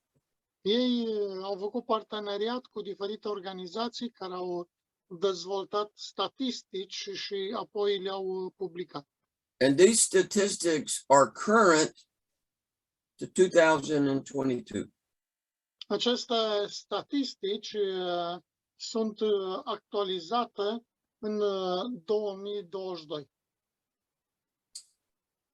I'm not telling you, you have to agree with these because these are statistics for churches in America. Nu vă cer să fiți de acord cu ele, dar acestea sunt statisticile din America. You cannot write all these down, so just listen to what I have to Nu say. trebuie să le scrieți, doar ascultați la ele. 70% of young boys who are being raised in church today 70% din băieții tineri care au crescut în biserici astăzi will abandon the church during their teens and 20s. au abandonat biserica când erau adolescenți și în jurul vârstei de 20 de ani. Only 45% of Americans say that they attend church at least once a month. Numai 45% din americani spun că ei participă la biserică o dată pe săptămână. The percentage of people who have confidence in the church is around 36%. Procentajul oamenilor care au încredere în biserică este 36%. 6 out of 10 Protestant churches are declining both in attendance and revenue. 5 din 10 biserici protestante sunt în scădere, atât ca participare cât și ca venit. Listen to this statistic.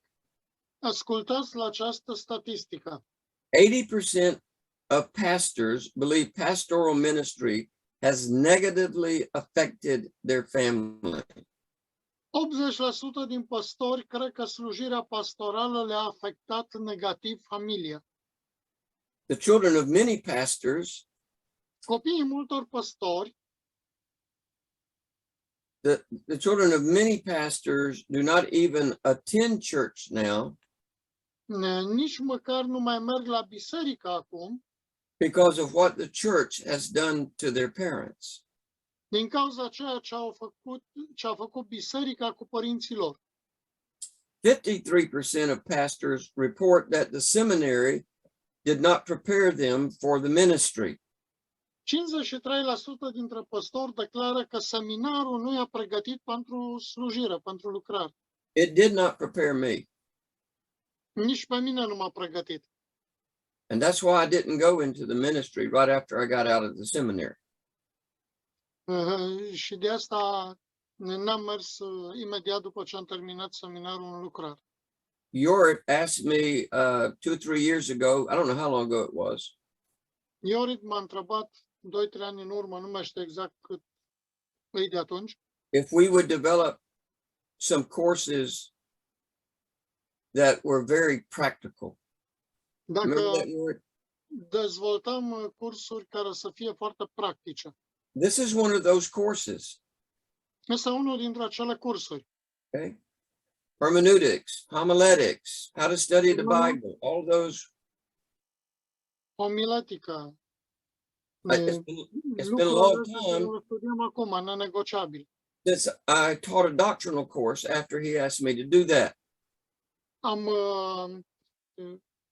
studiat cursuri doctrinare după ce m-a rugat să fac asta. And I think it was the right thing. Și Iorit cred că a avut o gândire corectă. I think it was the right direction for us as a school. Și cred că asta e direcția corectă pentru noi ca școală. Number 7, Numărul 7. 90% of pastors report that once they were engaged in the ministry, 90% dintre păstori au raportat că odată ce au intrat în lucrare, that it was completely different than what they thought it would be like before they entered the ministry. au constatat că a fost complet diferit față de ceea ce gândeau înainte de a intra în lucrare. 57% of pastors believe they do not receive a livable wage. dintre păstori cred că nu primesc un salariu corect, acceptabil. 57% of pastors are unable to pay their bills based on what their church pays them. 57% dintre păstori nu sunt în măsură să-și plătească facturile din venitul care îl primesc de la biserică. I would think it's even worse in Romania. Cred că e chiar mai rău în România. That's why you got to have 4 or 5 churches, and maybe that's not enough. Chiar dacă ai 4-5 biserici, nu-i destul. 53% of pastors 53% dintre păstori are concerned about their family's financial security. sunt preocupați de securitatea financiară a familiei.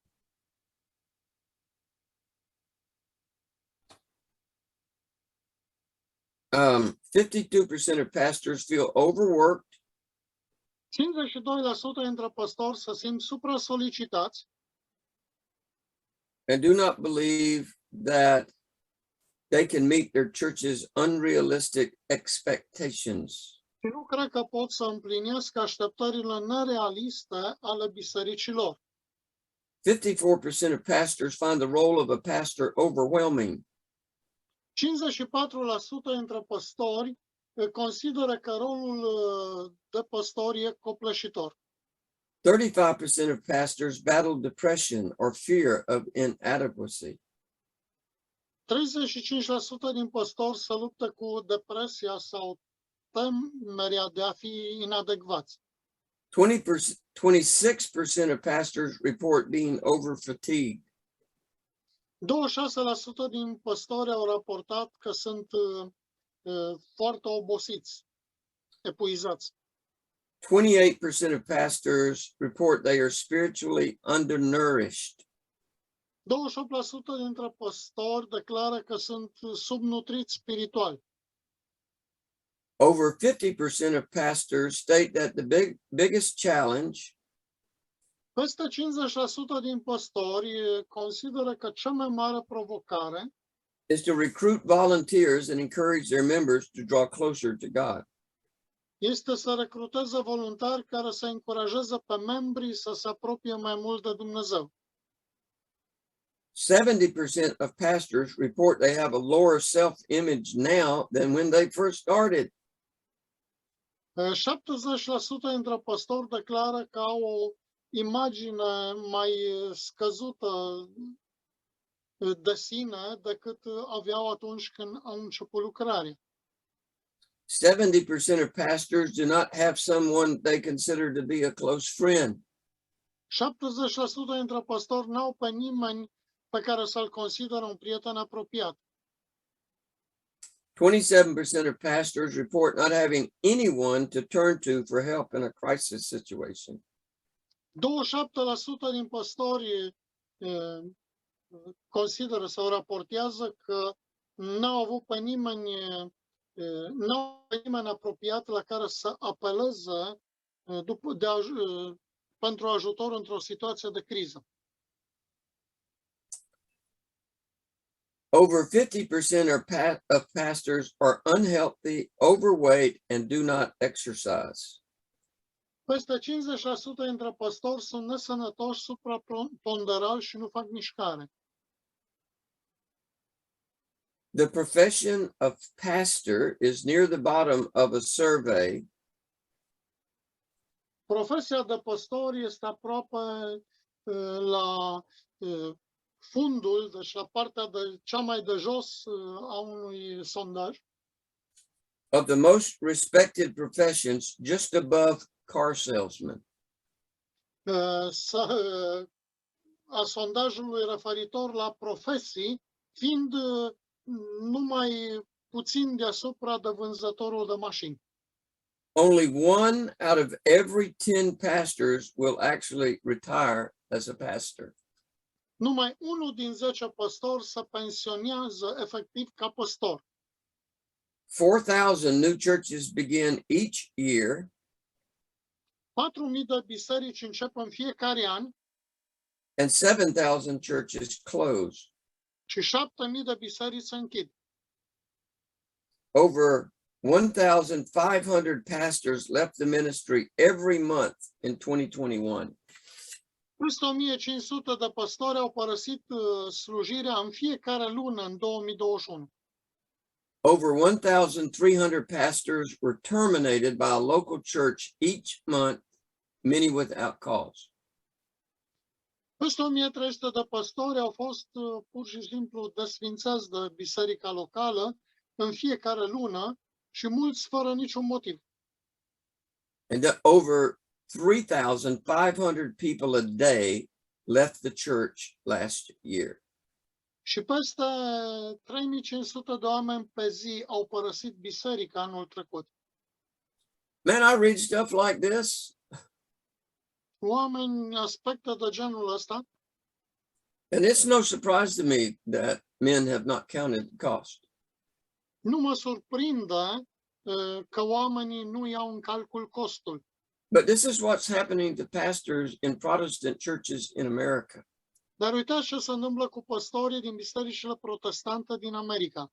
And it may be very different in other parts of the world. I don't know. Poate să fie totuși foarte diferit în alte părți ale lumii. All right. Any questions on that or any comments? Întrebări sau comentarii pe care le aveți? Probably most of these pastors don't have godly wives I don't know. to support them. I don't know.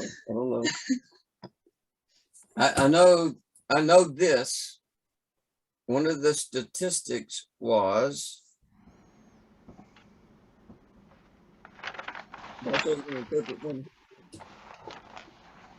Unul dintre statistici a fost that vezi că am pus cărțile, am pus cărțile în format PDF pe grupul nostru.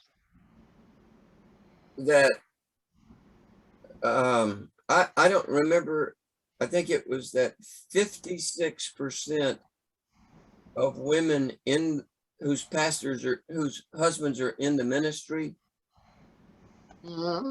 50, 56%. 56% a soțiilor celor care sunt în slujire. The women, Asta se întâmplă în Paula din cauza soțiilor păstorilor.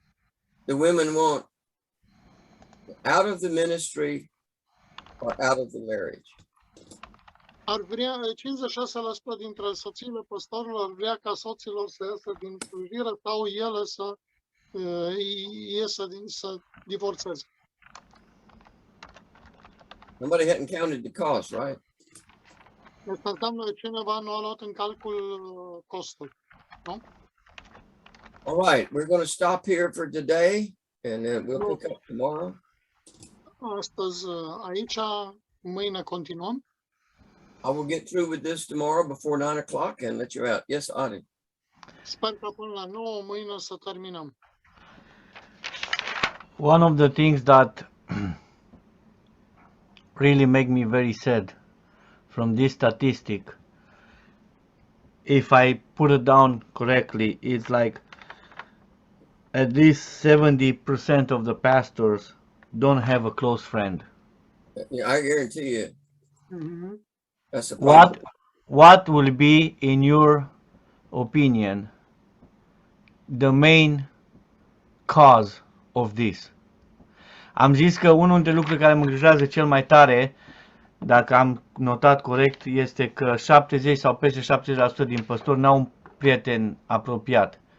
Și am zis care este, din punctul lui de vedere, cel mai mare motiv, care e cea mai mare cauză. In addition, I have to say that when I was in the seminary, we were told that to not make friends in the church in order to be impartial. Say that again, Marcel. I couldn't hear that.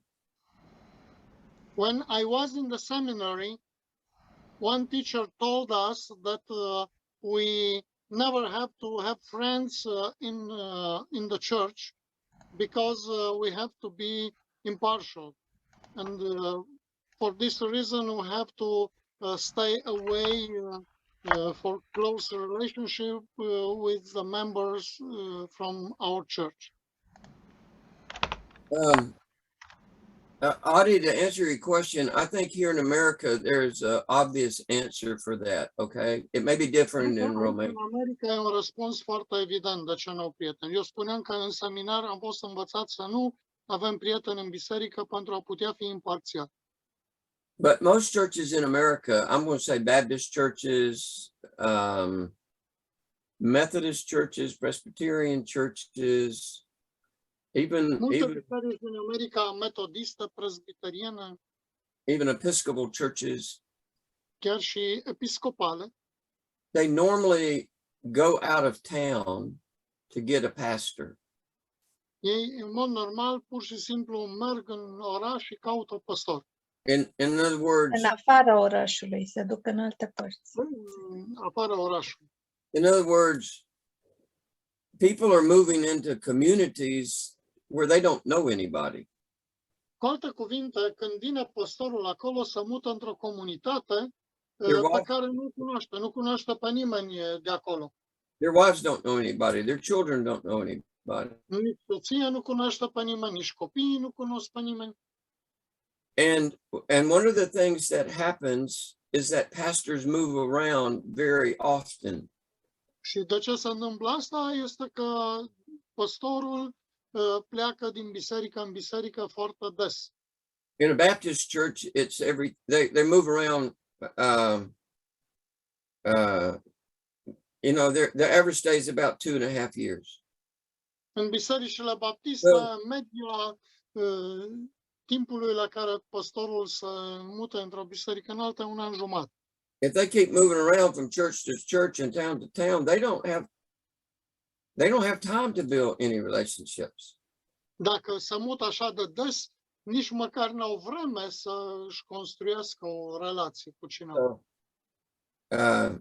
you know, I'm the what's the term? I don't fit into that mold at all. I don't. Amen. Eu nu mă potrivesc în modelul ăsta deloc. Yes, Marian. Sure. You know what's interesting on the list and the statistics that you were sending us to watch? Nowhere shows how many pastors do really have disciples. You know, if it doesn't show a percentage of how many pastors have disciples in their own church. How many of them in the ministry are having Timotheus or Titus, or it's just showing complaints about what they are. But you know, who needs friends if you have disciples? So that's very interesting that we all want friends, we all want connections, but we are so very low concern on making disciples. Like you were saying, you're preparing to retire, and then you're preparing another associate pastor in the ministry. I think most of the churches today, discipleship is a big enigma. They have no idea how to disciple. They have only ideas on how to convert people, how to baptize them.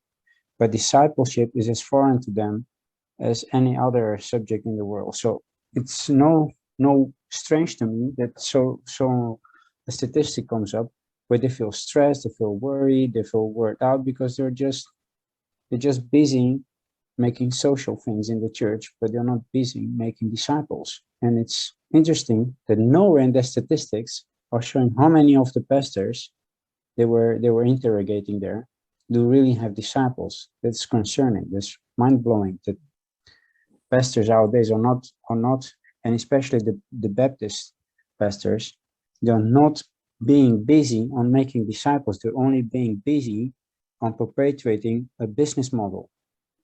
Like, well, let me say to you that next semester in May, that's going to be the first thing that we cover as a non-negotiable. That you have to be a disciple that's making disciples. And you've got to know what that means. And you've got to know how to do it. It doesn't mean just having a Bible study with some men and teaching them. If that was all that it meant, they could just come to church, but that's not what it means. So if the pastors in America are just moving around, and it's beginning to be a trend in Romania also, I mean, they won't maybe. I'm sorry. I mean, I'm trying to reinforce what you're saying. That's the problem, is that they are moving around. It takes them 6 or 8 months just to get settled, and then another 6 or 8 months to decide that they're going to leave. They've only got about 1.5 years of ministry at the most, where they're even involved with their people. No wonder they don't have any close relationships. Mhm.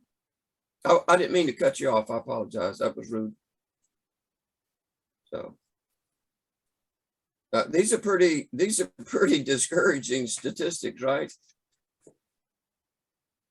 I'm the exception to this. I'm the exception to this, and I want to say that I have the best friends on the planet. Paula, I've got a wonderful wife that supports me 100%. I've got great friends. I've got great students, men that I mentor, that I'm discipling all the time.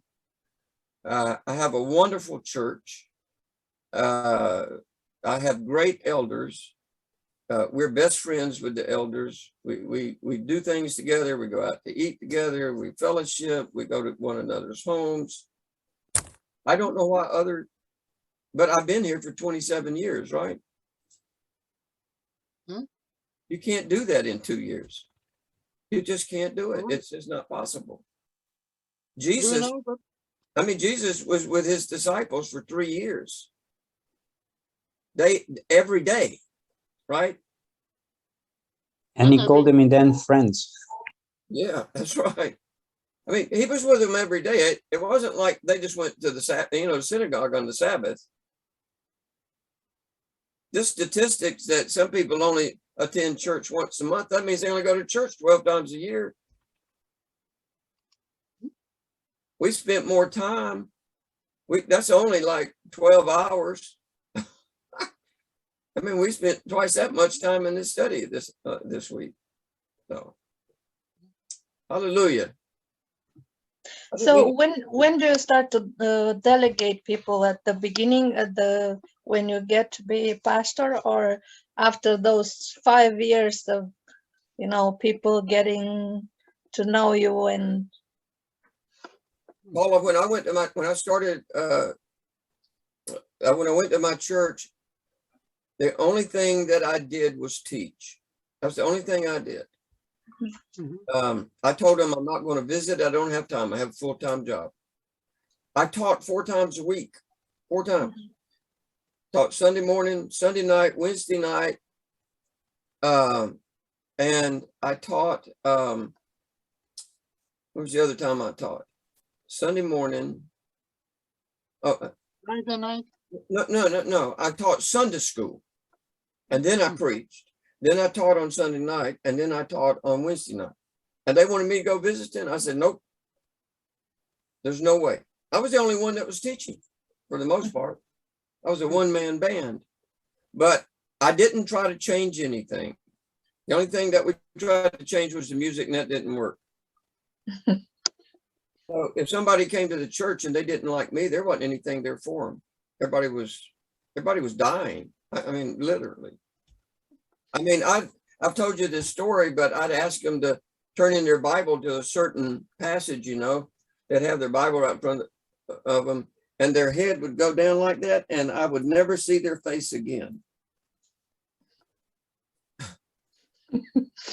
I remember Pastor Eddie saying that he will go to those people with the mic under their nose. He told me that too. I didn't do that. These people were elderly people, and I respected that they had difficulties. So, all right, we'll take this up. My goal was to spend 5 years teaching, and then after that, my people trusted me, and our church began to grow and all that kind of stuff. So, okay, thank you. All right. This has been good. I didn't mean to discourage everybody with this, but Eddie has always told me, I've always told you that God has given me the gift of discouragement. And I really try to talk men to get out of the ministry. I really do. Over the years, I've done that in Romania. Y'all know that, right? And if I can talk you out of it, you didn't need to be in it to begin with. So he says Gary's got the gift of discouragement. And One of the first phrases I've heard from you when I was in Covington, I think it was in the first day, for sure it was in the first week, but probably in the first day, you said that you new students, if you are not serious about that, if you don't put energy and time in that, we will, and I quote you, pull you like weeds. I don't remember saying that, but You and Eddie, both of you said that at one chapel time. So He hallelujah. was very kind and gracious. Well, Yeah. all of y'all represent good fruit, right? There are no weeds in this group. There's no weeds. So. I like how we stopped translating for the past 20 minutes. All right. Well, let's have a word of prayer and then we'll be dismissed. Adi, why don't you close for us today, okay? Sure. Tată iubit din ceruri, în numele Domnului Iisus Hristos îți mulțumim și pentru această zi roditoare. Mulțumim pentru cuvântul Tău care este viu și lucrător și mulțumim, Doamne, că ai îngăduit ca să fim învățați, să fim mustrați, pentru ca să fim desăvârșiți și cu totul destoinici pentru orice lucrare bună. Doamne, e lucrarea Ta, noi suntem ai Tăi. E cuvântul Tău și ajută-ne, Doamne, să ne ținem de lucrarea la care ne-ai chemat. Chiar dacă este greu, chiar dacă uneori costul este destul de mare, Doamne, ajută-ne să plătim prețul oricare ar fi acesta. Mă rog să binecuvântez pe fratele Gheri, să îi dai putere în aceste momente dificile. Mulțumim, Doamne, pentru fratele Marcel și pentru efortul pe care l-a depus traducând pentru noi. Și te rugăm, Doamne, ca să ne ajuți pe fiecare dintre noi să nu descurajăm. Să nu fim din aceia care dau înapoi, ci dintre cei care merg înainte. În numele Domnului Iisus Hristos. Amin. Amen. All right. God bless.